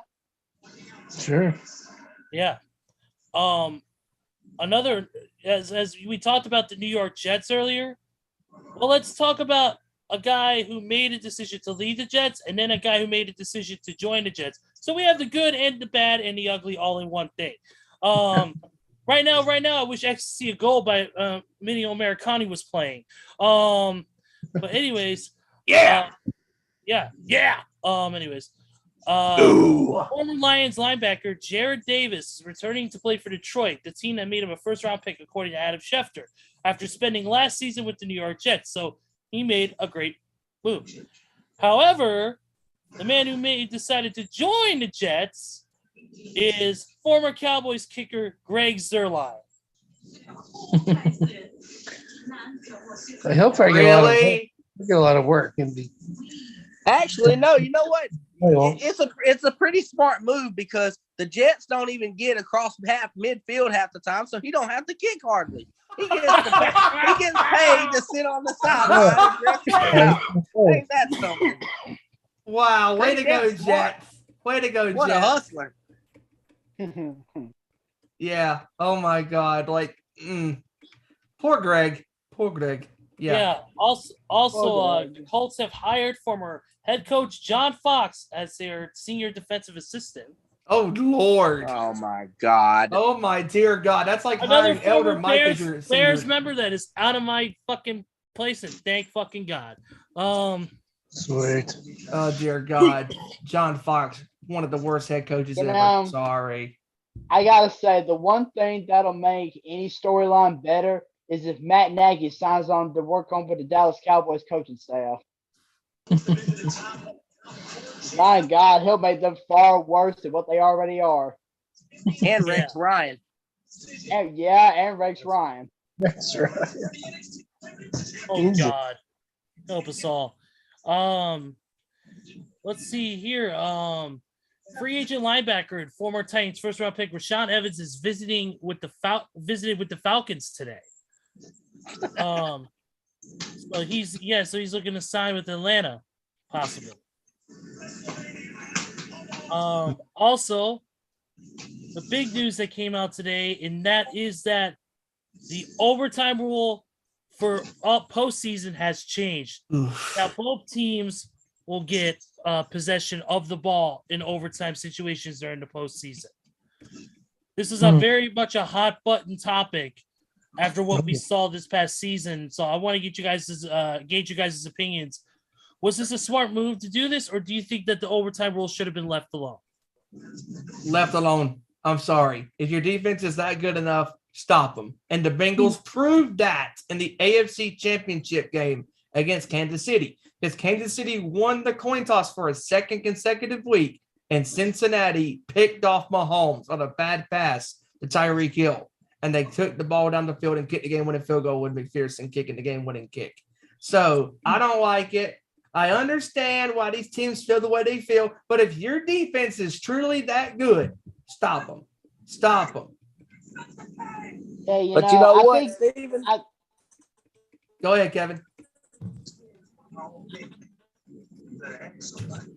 You know what?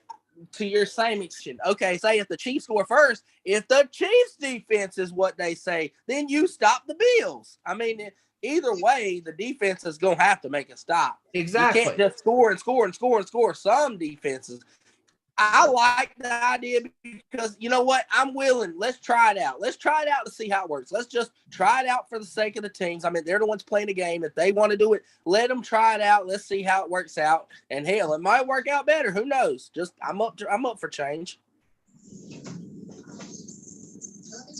Yeah, I agree. No, this is not Sebastian Bach on my photo talking for those who are in this room. It is. Yeah. Anyways, dude. Oh no, I'm not gonna go. But no, I think this is smart for them to try something. You know, this is I know they're trying to improve the game, make it more interesting. I do agree that yes, players should have the chance to be able to make that comeback if possible. But I think it also, without the rule, it does test the mettle of the defense. It shows, hey, my defense is this good, I can stop them from winning on this first play. But then again, on the flip side, it allows both players to have a competitive matchup on the offensive side of the ball, and it showcases whose defense and offense is better. It's kind of a mixed bag. It's a double-edged sword in a sense.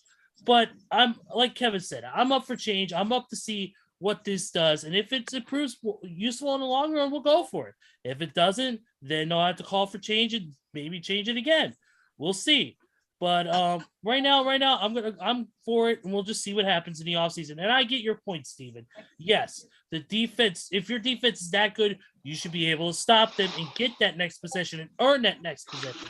I get that. Yep. But also, if you think of, like I said, if you think about it from the perspective, both teams get that opportunity to win the game. Both teams, if let's say it's Green Bay versus Kansas City in the Super Bowl, or in the let's say it's like Green Bay and whoever in the NFC championship game. If Green Bay were to score a touchdown and then the other team didn't, okay, Green Bay wins. Yeah, that's fine. When you think about that, that's fine because the other team gets a chance to possess the ball. But here's the counter argument. Let's just say, for argument's sake, the Bills versus the Chargers in the AFC Championship game next year. And in that game, whoever goes to the Super Bowl. What if Buffalo scores the touchdown and the Chargers score the touchdown? And then what if, for argument's sake, we want to have this game keep going as long as it possibly can because it's been a great game. It's been a great back and forth game. Let's keep going until somebody gets stopped. That's probably going to come into question if that happens. Yeah. But if the Bills, let's just say that does happen, if the Bills score a touchdown and the Chargers don't, then okay, it's a win-win situation. But it's not a win-win situation if the game is that good. The game is super close, super competitive. Both teams are scoring, with proficiency. Then what are you going to say? So Buffalo scores a touchdown, Chargers scores a touchdown. Then it would be saying that the next score wins the game. Well, the fans probably would say, let's just let the keep game going. Just let it keep going. No. I mean, I understand they want to try it out, but I don't know how. I don't know how to be successful. Steven, I get what you're saying. And I do think they need to come up with something after they experiment with this for like a sudden death kind of rule type. But in defense, we all know how the referees are. We all know how the Super Bowl ended up. Say what happens to say Kansas City playing Buffalo again. Mahomes throws the ball deep, and there's some bullshit pass interference call that should have never been called, and Kansas City gets the ball on the one. That's bullshit. They pretty much are giving Kansas City the game if they didn't change the rule. However, if Kansas City goes ahead and score, Buffalo got a chance to take the ball and say, you know what? Fuck the refs. Fuck all that shit just happened. Let's go down there and score back again. So I get that. To me, that's covering up for some bullshit officiating that always seems to go on during postseason time for certain teams. Cough, cough. But it seems to happen every single postseason. I gotta say that I believe that this whole scenario is, and you guys hear me out, I think this scenario is a win-lose situation because think about it. It is a win because it finally gives the teams who can actually compete in the playoffs a chance to see if they can counter a team's offensive attack. I get that. But here is where the losing scenario comes in. What is the one thing that we have all said in regards to this overtime rule is one word: postseason. What about the regular season? What about the teams who, let's say, for example, I'm just throwing a random team out there, the Baltimore Ravens. what if they need a win to solidify a spot in the playoffs, and they go out and play, gosh, I'm going to say Cleveland, for example. What if they go out and play Cleveland? Cleveland already has a spot locked in the playoffs. God help us there if that actually happens.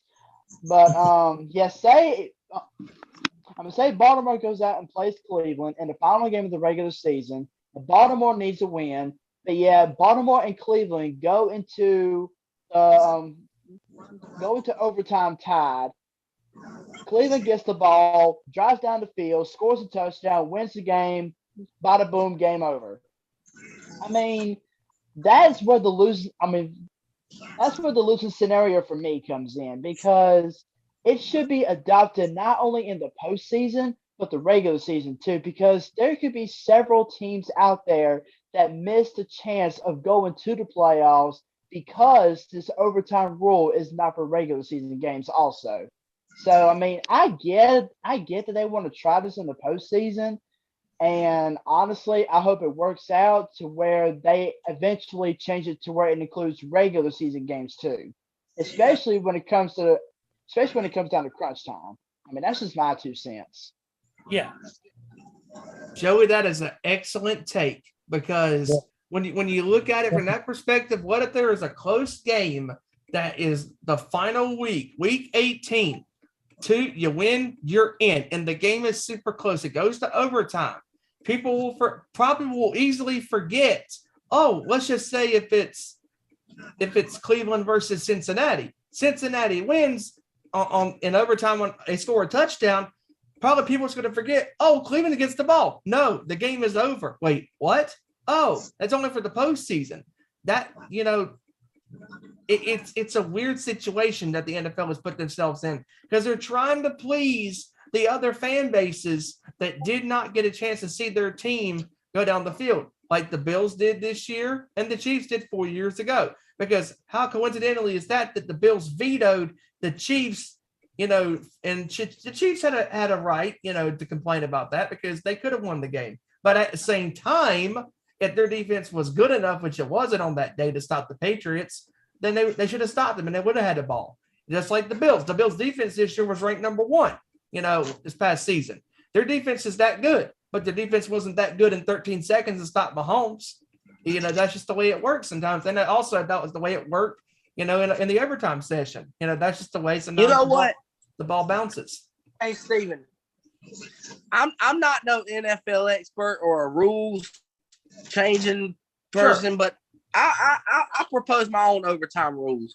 I propose that each team the first team that wins the coin toss, no kickoff, possess the ball from like a touchback, 25-yard line, no field goals or punt attempts. You have to convert a 4th down, no matter what. First team to score wins. I mean, it forces your defense to be competitive. It forces your offense to have to make plays. I think it's a win-win, to be honest with you.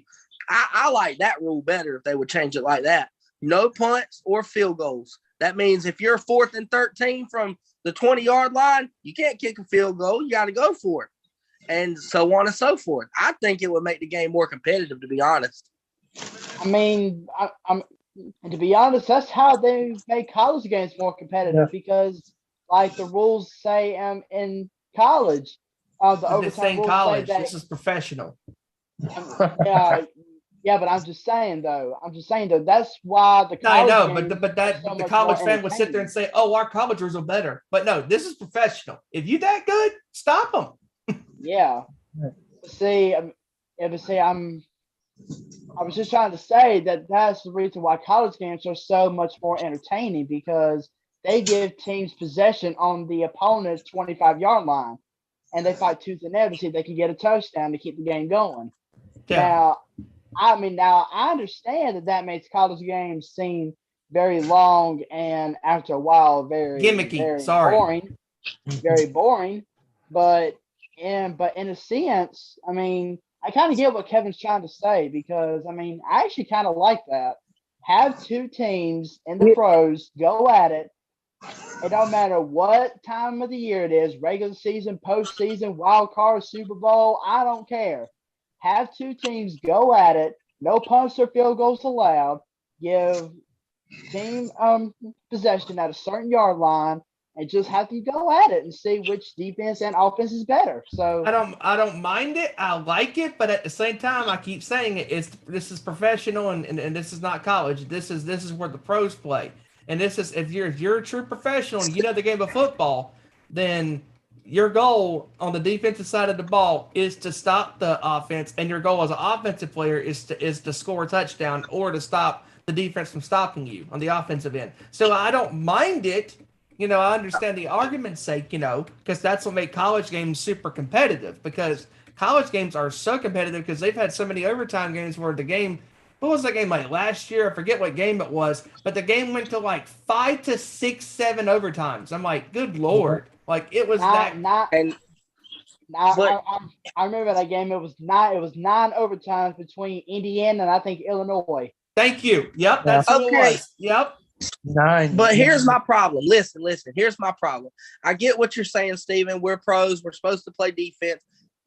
But at the end of the day, Roger Goodell is a businessman. This is about business. This is about money.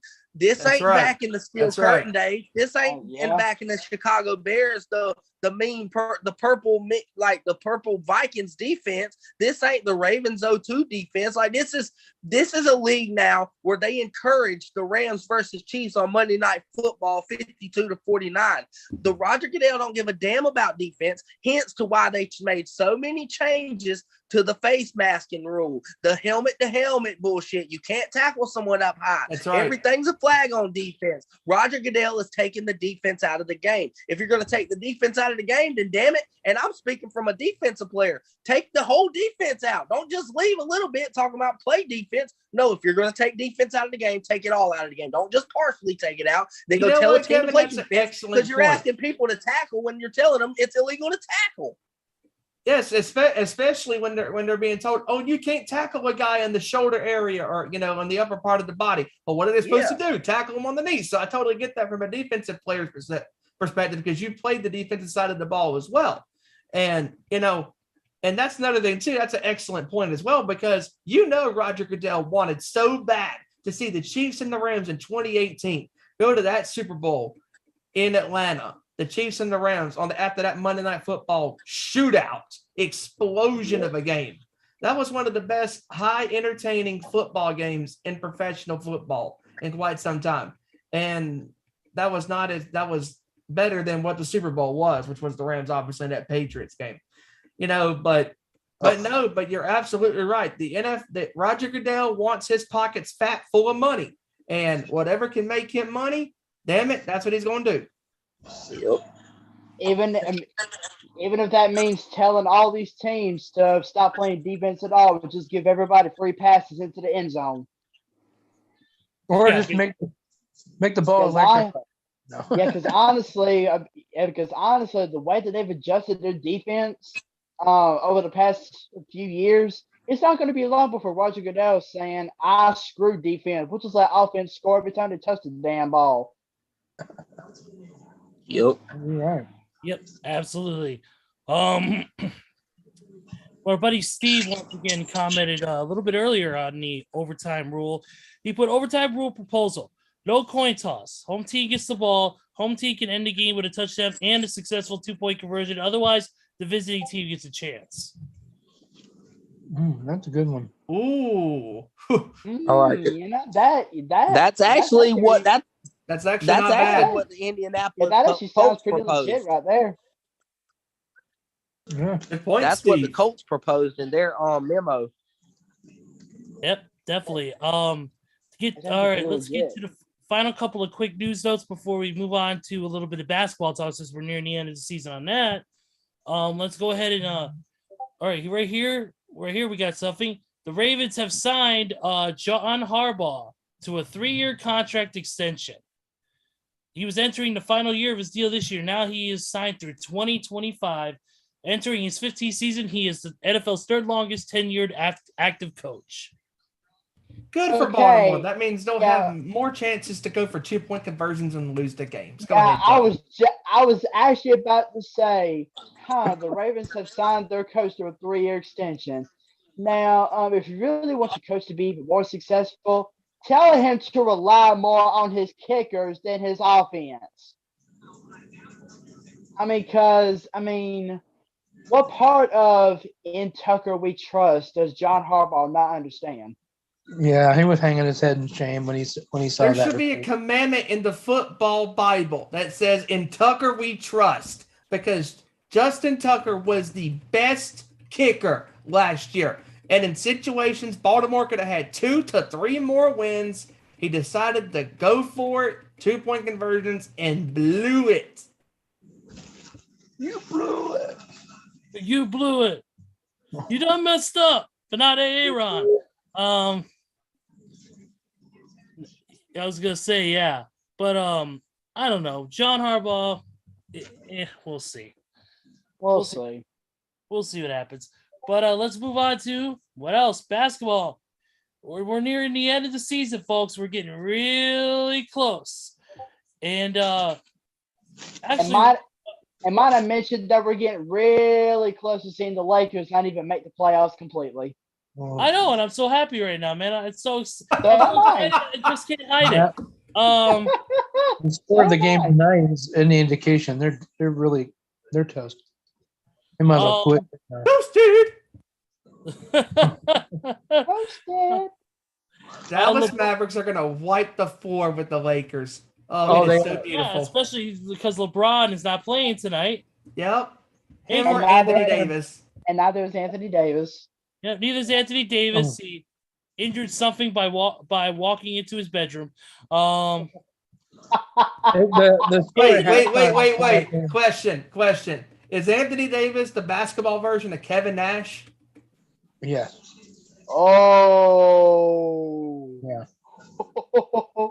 All the respect to Big Kev, but come on, let's call a spade a spade. Kevin Nash in his days couldn't even walk across the ring without damaging his quads. He's like Derrick Rose circa 2013. Yeah. I can't even wear Derrick Rose's shoes right now because I'm afraid I'll blow up both my ankles wearing them. Dang. That the score of that Lakers Mavericks game is 82-56. Dallas is winning at halftime. Yes. So what? What? Yeah, I was just watching it. Get the hell out of here. True. Loving it. Nice. We're on Al Davis's grave. That's what it is. Yes. But right now, the other games that are going on right now, speaking of the devil, real quick, we got the right now in the third quarter, it's 80-71. Philadelphia 76ers over the Bucks. Right now, 69-67, Bulls over the Wizards in the third.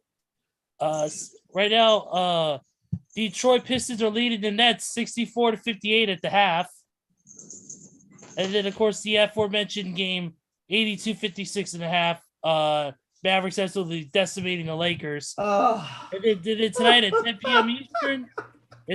p.m. Eastern, we got the Utah Jazz and LA Clippers on TNT. And you got Luka Doncic, who's already scored 25 points before right at halftime. I've been watching him. Unbelievable. Hey, Ezra, you mentioned something about the Jazz and the Clippers tonight. I also want to mention, shout out to Paul George, who will be coming back from a 3-month absence after a UCL tear in his thumb, and Paul George will be making his return tonight for the Clippers. Awesome. Nice. All right. Somebody will hit a 3-pointer over them to win the game. Oh, at least somebody's going to shoot good in LA. Yeah. Fuck, it's got to be the Clippers. The last best shooter to hit LA was Ray Allen when he was with the Celtics in 2010's finals. Dude, freaking stormtroopers have got better accuracy than most players on LA teams. Damn. You know what? I'm starting to listen. I'm starting to think it's something with the gyms in LA, because I remember watching a game with KD and the Warriors, and Steph Curry airballed a 3 after he missed the dunk and fell on his ass, got back up, shot a 3 and airballed it. I was like, I'm starting to think there's something up with the arena in LA. Somebody that you just can't shoot in LA for some reason. Yeah. I mean, man, LA, dude, the Lakers can't seem to get their shit together. It seems like they're late to their own games. They're like Axl Rose back in the '90s with Guns N' Roses. Oh dear God. For those of you who do not know the story, back in the '90s and early 2000s, Axl used to arrive 2 to 3 hours late to his own shows. Shows wouldn't start until 1 a.m. in the morning, sometimes Eastern. And he would throw temper tantrums and walk off stage. But anyways, I don't want to get into full musical discussion because I want to keep going with the NBA discussion because we're getting close to being out of time here. Right now, the standings are Eastern Conference. Of course, Miami already clinched. We got Philly, Milwaukee, Boston, Chicago, and Toronto as the 6th. And then for the play-in, we got Cleveland, Brooklyn, Charlotte, and Atlanta. And right now, Cleveland right now has a 3-game lead over Brooklyn in the play-in right now. And then Charlotte and Atlanta are separated only by a half game for the 9th and 10th spot. And then Brooklyn is not even close. They're 5.5 games back. Or not Brooklyn, the Knicks. And then in the Western Conference, of course, Phoenix and Memphis are pretty much set. Golden State is right now at this point 5 games behind Memphis, with Dallas only a half game behind them. 1 game, and then Utah and Denver, and then in the play you've got Minnesota, the Clippers, Pelicans, and the Lakers, with San Antonio only a half game behind the Lakers for that 10th spot in the play-in. And then Minnesota is 6.5 games ahead of the Clippers for the 7th and 8th spot play. So we're only a few games out from the end of the season, guys. We're only by next week's show. There should only be between probably I'm gonna guess 3 to 5 games maybe left. Because at this point, some teams are between I think 6 to 8 games left at this point in the season. Yeah. So. Yeah. What are you guys' thoughts on right now as it pertains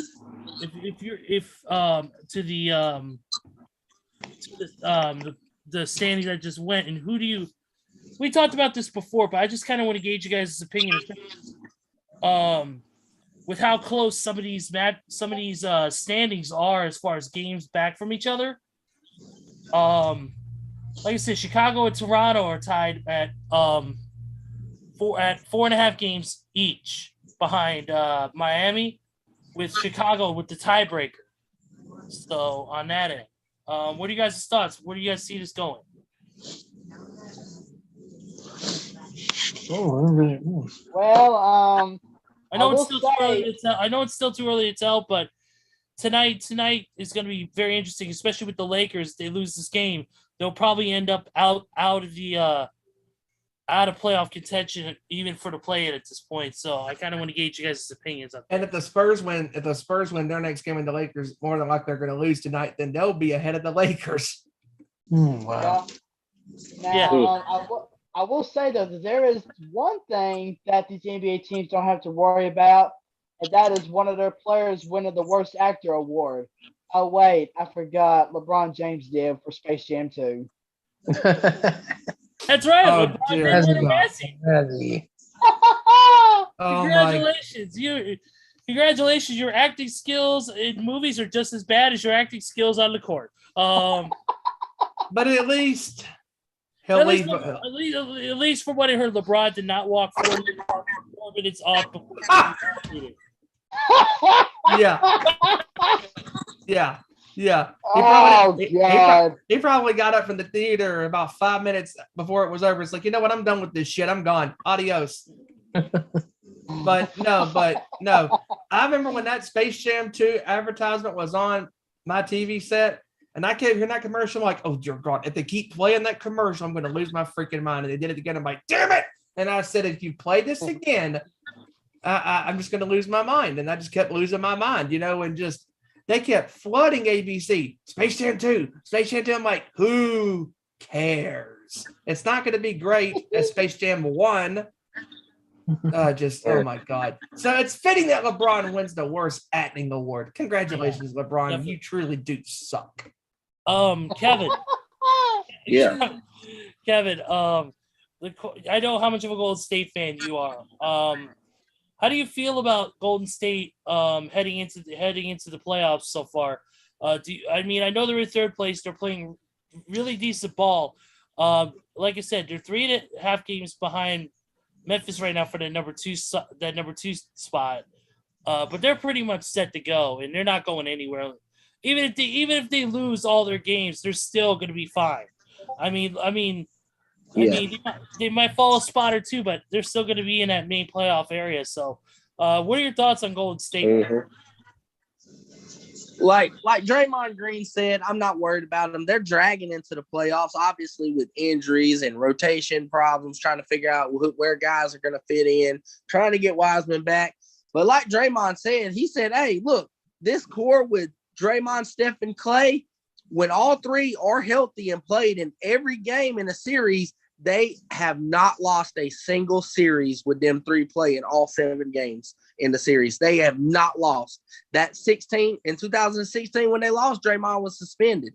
I mean, it's the same thing. They have not lost when all three have been playing in every game. Draymond said, I don't give a damn. We're so experienced.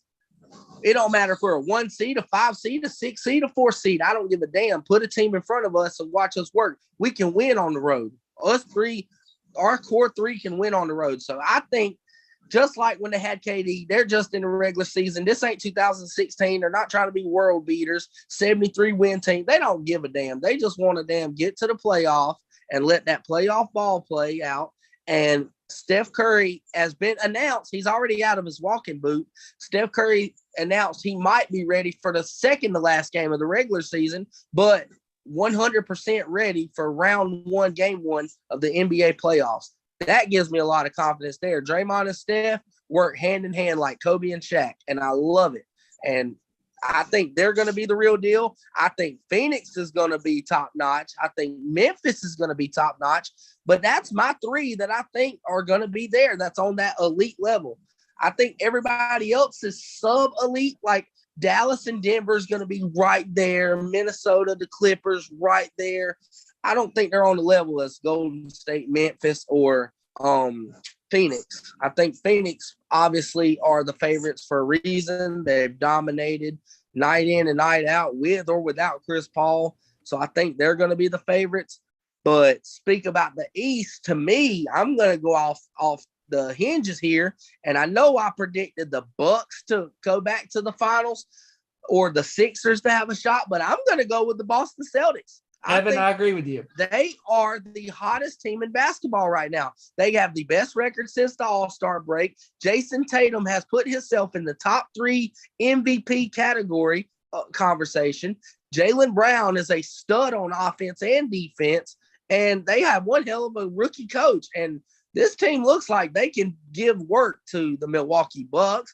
The Sixers with Harden, they look like they can lock Harden down. They look like they can shut down Kyrie in the Nets.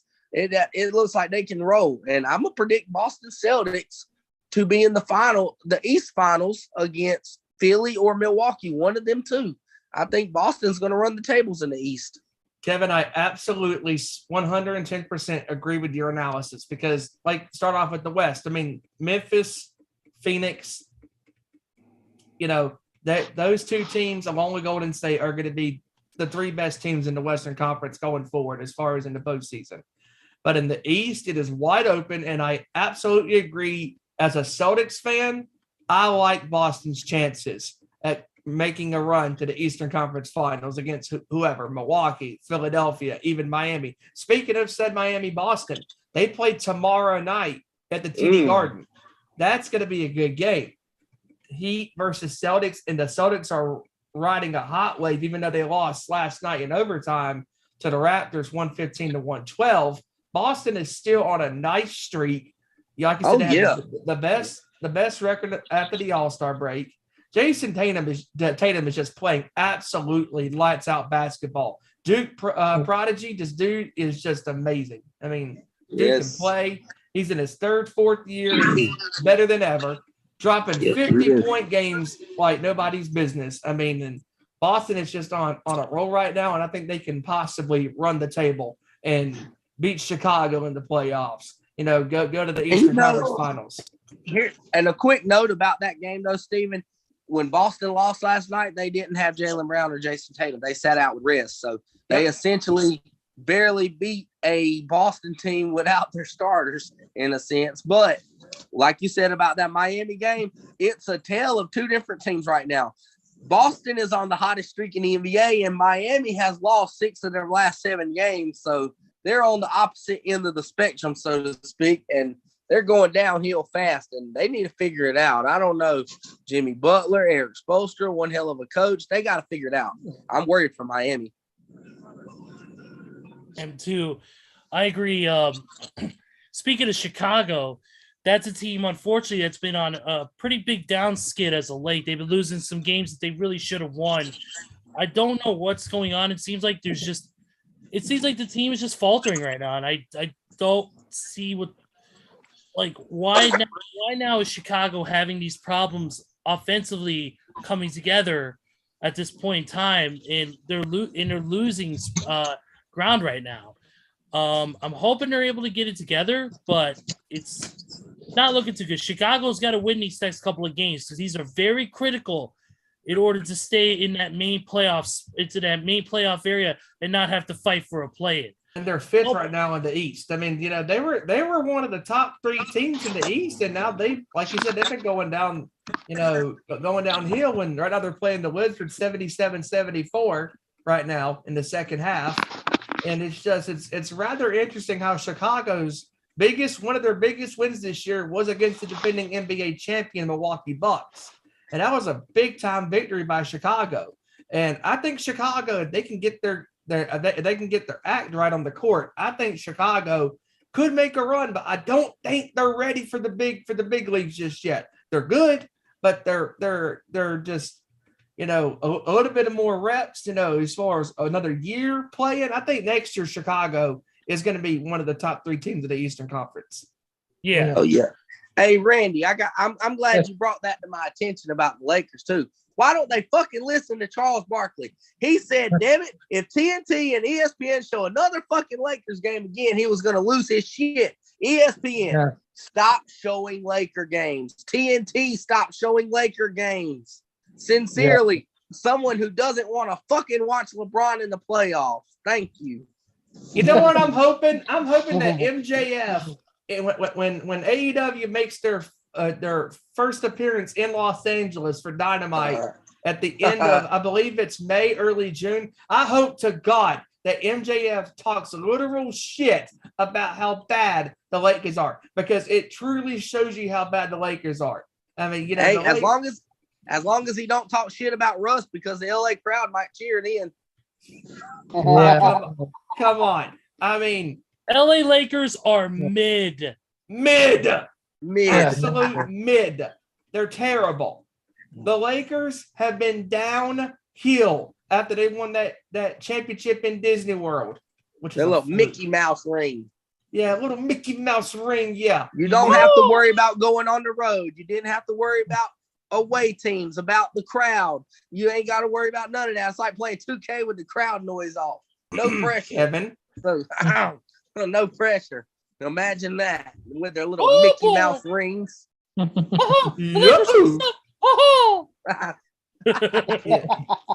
Yeah. I mean, just the Lakers have been downhill for the past couple of years, and this year is even worse. I mean, I understand, the way LeBron feels towards the fans, at times, with saying some of the things they were saying. Okay, fine, whatever. But if they are booing you and saying that, oh, you suck, they're speaking the truth, because the Lakers surely do blow this year. They are one of the most overrated basketball teams this season. Stop showing their games on national television. No one wants to watch a shitty basketball team constantly get their ass beat over and over again. It's getting old. The I do. Lakers are old. I do because it's entertaining. Yeah. I know.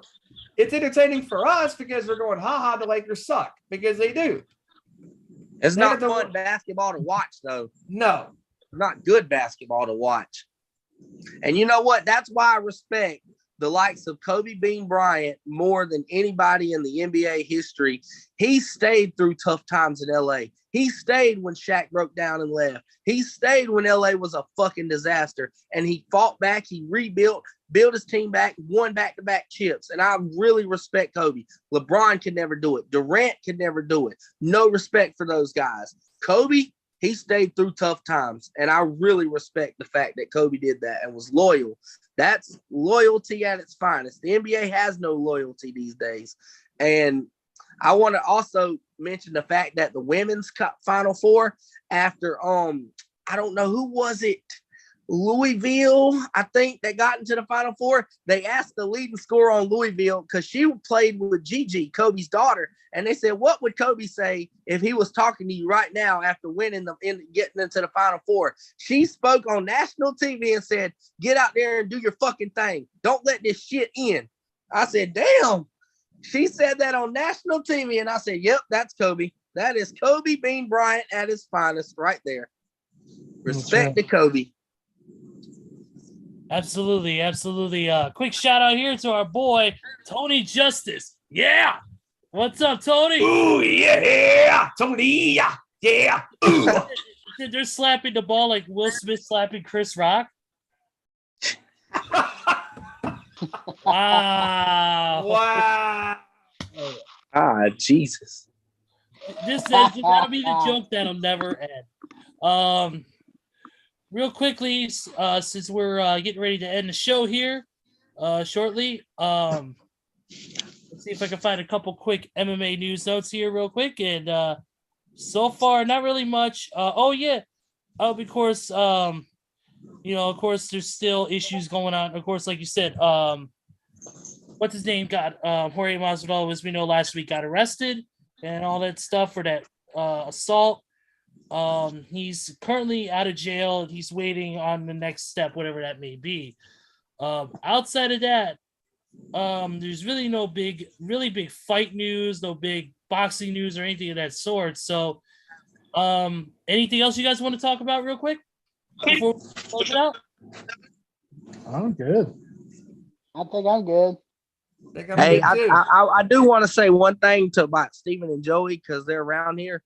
Yeah, I just found out on the news that Myers Park football season will be forfeited this season for player ineligibility. So Myers Park will not play a single game this upcoming football season. And that is your boy, Josh McCown, his team. Oh, wow. Cheating and getting illegal players. I hear you, McCown, true NFL star. Yeah. Wow. You know what's just crazy right now? I have it on the Oxygen True Crime Network channel.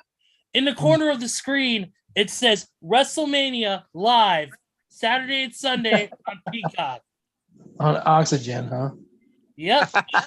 That's crazy. I never thought I'd see that. That's awesome. Wow. Guys, real quick, of course, like we said, WrestleMania this weekend, live. Of course, on Peacock and all that. We got Ring of Honor, Supercard of Honor, GCW Collective, featuring Josh Burnett's Bloodsport, World on Lucha, Mission Pro Wrestling Bangers Only, Planet Death, Effie's Big A Brunch. We got all of that. Plus, with all the different independent Joey Janela's spring, Joey Janela's Spring Break, night 1 and 2 for the culture. Black Label Pros hosting a show, Glory Pro, Unsation Pro, all under the Collective. It's going to be a crazy, crazy weekend of wrestling. Real quick, I don't want to specific. I know most of you guys are just mainly like WWE guy, like watch mainly the main products.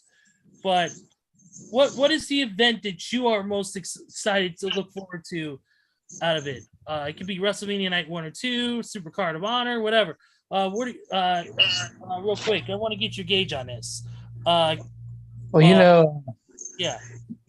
already stated FTR versus Briscoes. Take my money, please. I mean, that's going to be lights out. That should be unbelievable. Those two teams are going to tear the place down. Absolutely. I do So agree. that's probably that. And then don't forget, even NXT's doing their pay-per-view on Deliver. Saturday afternoon. Stand and Deliver. That's going to be great too. I'm watching NXT right now, and Cool. some of the matches on there are going to be great. They're going to have a ladder match and all that stuff. So that's going to be good stuff as well. So this whole weekend's going to be great for wrestling and sports. And Yeah. It's gonna be a busy one, that's for sure. Yeah, it's busy in a long time, and it's great. For me personally, definitely Supercard of Honor. Definitely that. Just the whole card in general is going to be awesome. Definitely Bucks FTR, Alex Zane, Shane Swerve Strickland is going to be an absolute banger. Oh, yeah. Of course, Bandito, Gresham, they could tear the house down any promotion. You know, I expect that whole card to be amazing. They just added Willow Nightingale versus Mercedes Martinez for the interim Ring of Honor Women's World Title due to Deonna Purrazzo not being able to be at the show. I'm excited for that. Of course, I'm excited for Joey Janela's Spring Break Night 1 with Jon Moxley defending the GCW World Title, Mickey James taking on Alley Catch. Excited for Bloodsport with Moxley versus Biff Busick and Minoru Suzuki versus Chris Dickinson. Good Lord. We got the cluster on night 2. We got night 2 with the clusterfuck featuring the clusterfuck, which is a big ass battle royal where anything goes, featuring Maven, Jimmy Wang Yang, and even Sean Ross Sapp of Fightful. Wow. He's gonna be anything's possible with GCW. Let me tell you. I wonder if Denise gonna finally get in the ring at some point down the road. Good Lord. Who? Denise Salcedo. Maybe, who knows? Maybe she'll hit. Maybe she'll hit Sean Ross. Who knows? Yeah, because they're always busting each other's balls on the WWE Raw recaps and stuff. She'll do a run. I gotta say, Sean Ross Sapp being in that battle royal kind of reminds me of when the guys from Saturday Night Live, Michael Che and Colin Jost appeared in that WrestleMania battle royal back years ago. Yeah. Right. Just like I'm excited for a lot of things. Of course, WrestleMania, Stone Cold Steve Austin coming back on the KO show. Hell yeah, you son of a bitch. For me though, the thing that counts everything for me personally is the WWE Hall of Fame, to see The Undertaker. Yes. Go into those hallowed halls and go be where he belongs, and that is in that Hall of Fame. And do it in front of people. Do it in front of people. Yes. Yep, he gets to go in with Vader, Sharmell, and the Steiner brothers, and also the late great Shad Gaspard with the Warrior Award. Yes. Well deserved. Yeah. I'm excited that whole weekend's gonna be awesome. Steve, Kevin, what are you most excited for about this wrestling week? Man, like you just said, WrestleMania.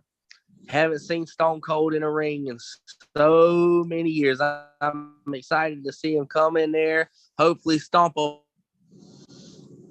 mud hole in Kevin Owens and walk it dry. And that's the bottom line. And give him a Stone Cold Stunner the right way and maybe drink a few beers like a lot of people will this weekend. I'm excited. Turns out with the Roman Reigns and Brock Lesnar. I'm excited to see about the results of that. I'm excited. I'm just excited for the whole weekend, man. It's going to be a good weekend. Oh, it is. It's going to be an awesome weekend of wrestling. We're going to have it. It's going to be awesome. Steven, what are you most excited for about this WrestleMania? Quick, even the dog is excited. Wow, that's awesome. So while you do that, I'll be right back. Anyways, but yes, ladies and gentlemen, it is going to be an awesome weekend. I mean, you guys just nailed it right there. WrestleMania, there are some good things about both nights. Edge and AJ Styles and Roman and Brock, what they've been doing. And I know they've wrestled plenty of times, but this is different than all those other matches, because what Brock and Roman have been doing the past several months, building this up to finally unifying these both world championships. Finally, we've been preaching this in our Zoom calls, saying that they need to unify these championships because there's too many championships on the WWE's roster. And I'm really excited. I think Roman is going to win. I think he should win because he is on the best run of his career. And, just what he's been able to do with his character development, his mic skills, cutting his promos, his in-ring work has always been good. but it's even better now that he has a better character. And of course, Brock has been entertaining as all hell, doing what he's been doing on the mic and in the ring. He's always a beast. And, excited for Stone Cold, coming back, for the first time to Mania since Mania 30, and being in the ring, doing a segment, obviously not a match, but doing a segment / match, whatever you want to call it, since in 19 years, as far as truly that, and I mean, he's had some great moments. Mania 21, Piper's Pit with Roddy Piper, the moment with Rock and Hogan at Mania 30 in the Superdome, sorry. It's, just a lot of great WrestleMania matches he's had in his career, and just so excited that he's coming back and he's going to be on KO's segment. And hope he gives him an ass beating, a Stone Cold Stunner, and plenty of brewskis to drink, brother. And, just it's exciting. I mean, to be a wrestling fan this weekend. Of course, you can't forget about the Hall of Fame on Friday with The Undertaker, rightly so, going into the Hall of Fame, headlining the class of 2022. And what I'm more excited about is the fact that we have friends that are going to be going to WrestleMania in Dallas this weekend. Christina, shout outs to Christina, Tony, Trenda, Chad. The Garzas are going to be there, Rodney and his wife, Robin, and just, it's going to be a great weekend for them. Deb and Seth, they're all going to be there in Texas, making memories, going to the Busted Open Party. That's right, a stone's throw away from AT&T Stadium on Saturday at Texas Live, baby, across from AT&T Stadium. They're going to have such a great time at that party, making great memories with the Busted Open Nation down there that are traveling to Texas for Mania weekend. And of course, you can't forget about the collective. I mean, my God, Mission Pro, bangers only. That's going to be literally a banger of a show. I mean, the card is stacked. The card is stacked. Masha Slamovich, Lindsay Snow. Those two girls are going to beat the hell out of each other. I mean, just that is one of many matches that you're going to see at Mission Pro Wrestling this weekend. If anybody has not watched the Mission Pro show, do yourself a favor. Subscribe to Title Match Network. Watch their pay-per-views that they have put on in the past year or so. They're getting better and better and better and better. And this Saturday in Dallas, bangers only. Those girls are going to go out there, bust their asses, and show what women's wrestling is all about. Because women's wrestling is real. It is a real thing. It's a real movement. And it's going to be a great weekend. I mean, GCW, what they have put on with this collective weekend, Bloodsport 8. I mean, it's going to be a hell of a show. I mean, Josh Barnett's Bloodsports are always phenomenal. Even when you think one match isn't going to be that great, it blows your mind. I mean, it's just going to be a great weekend overall. I mean, the Hall of Fame. Sports this weekend with the Final Four. Coach K and Duke facing UNC for the first time and the only time in Coach K's tenure with Duke in the tournament. Just, my God. What more can I say? I mean, just, we have, it's awesome being a wrestling fan, awesome being a sports fan, and it's going to be a great weekend for wrestling and sports. Joey, what are your thoughts on this weekend as far as Mania? What are you looking forward to? Favorite event, as far as match, show overall, what do you got?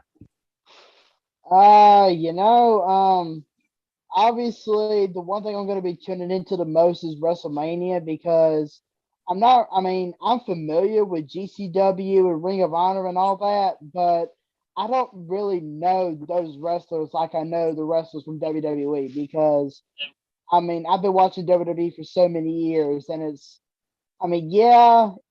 I do kind of want to turn away sometimes, but at the same time, it's hard for me not to, because I'm just so familiar with WWE and what they do and everything. So, yeah, I'm definitely looking forward to WrestleMania. I'm looking forward to seeing who Seth freaking Rollins' opponent's going to be come Saturday night, because at this point, I thought it was pretty much certain that it was going to be Cody Rhodes, but now it could be anybody. I'm still going with Cody on that. I don't think it's anybody. Yeah, better. I'm still going with Cody as well. Yeah, I'm still going with Cody too.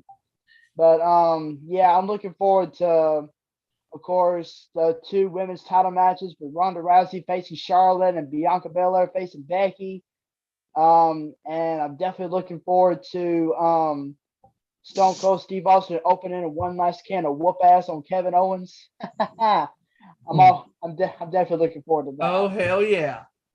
And Absolutely. I'm looking forward to, of course, Roman Reigns and Brock Lesnar. I mean, yeah, we've seen these two on a collision course at WrestleMania ever since 2015, and But this is of the course, best. This is the and of course, best. and of course, those battles are really old. But this one that we're going to see come Sunday night is probably going to be the best one between the two that we have ever seen. Because I mean, both men are actually have 2 wins against each other. So that means the winner of this match is going to be like the winner take all, not just for the title belts, but for the series as well. Because Hmm. I think after this year, we're never going to see Brock Lesnar and Roman Reigns fight at WrestleMania ever again. So honestly, kudos to Vince McMahon for booking this version of Roman Reigns against this version of Brock Lesnar to be the final punchline between these two. And I'm looking forward. Those two have really made this rivalry very, very, very personal.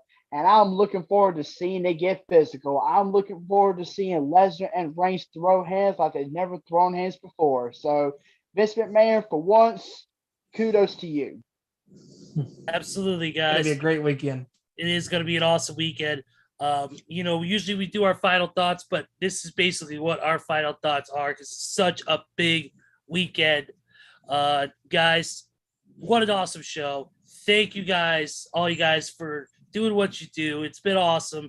Thank you to William. Thank you to Tony. Thank you to Stephen PA.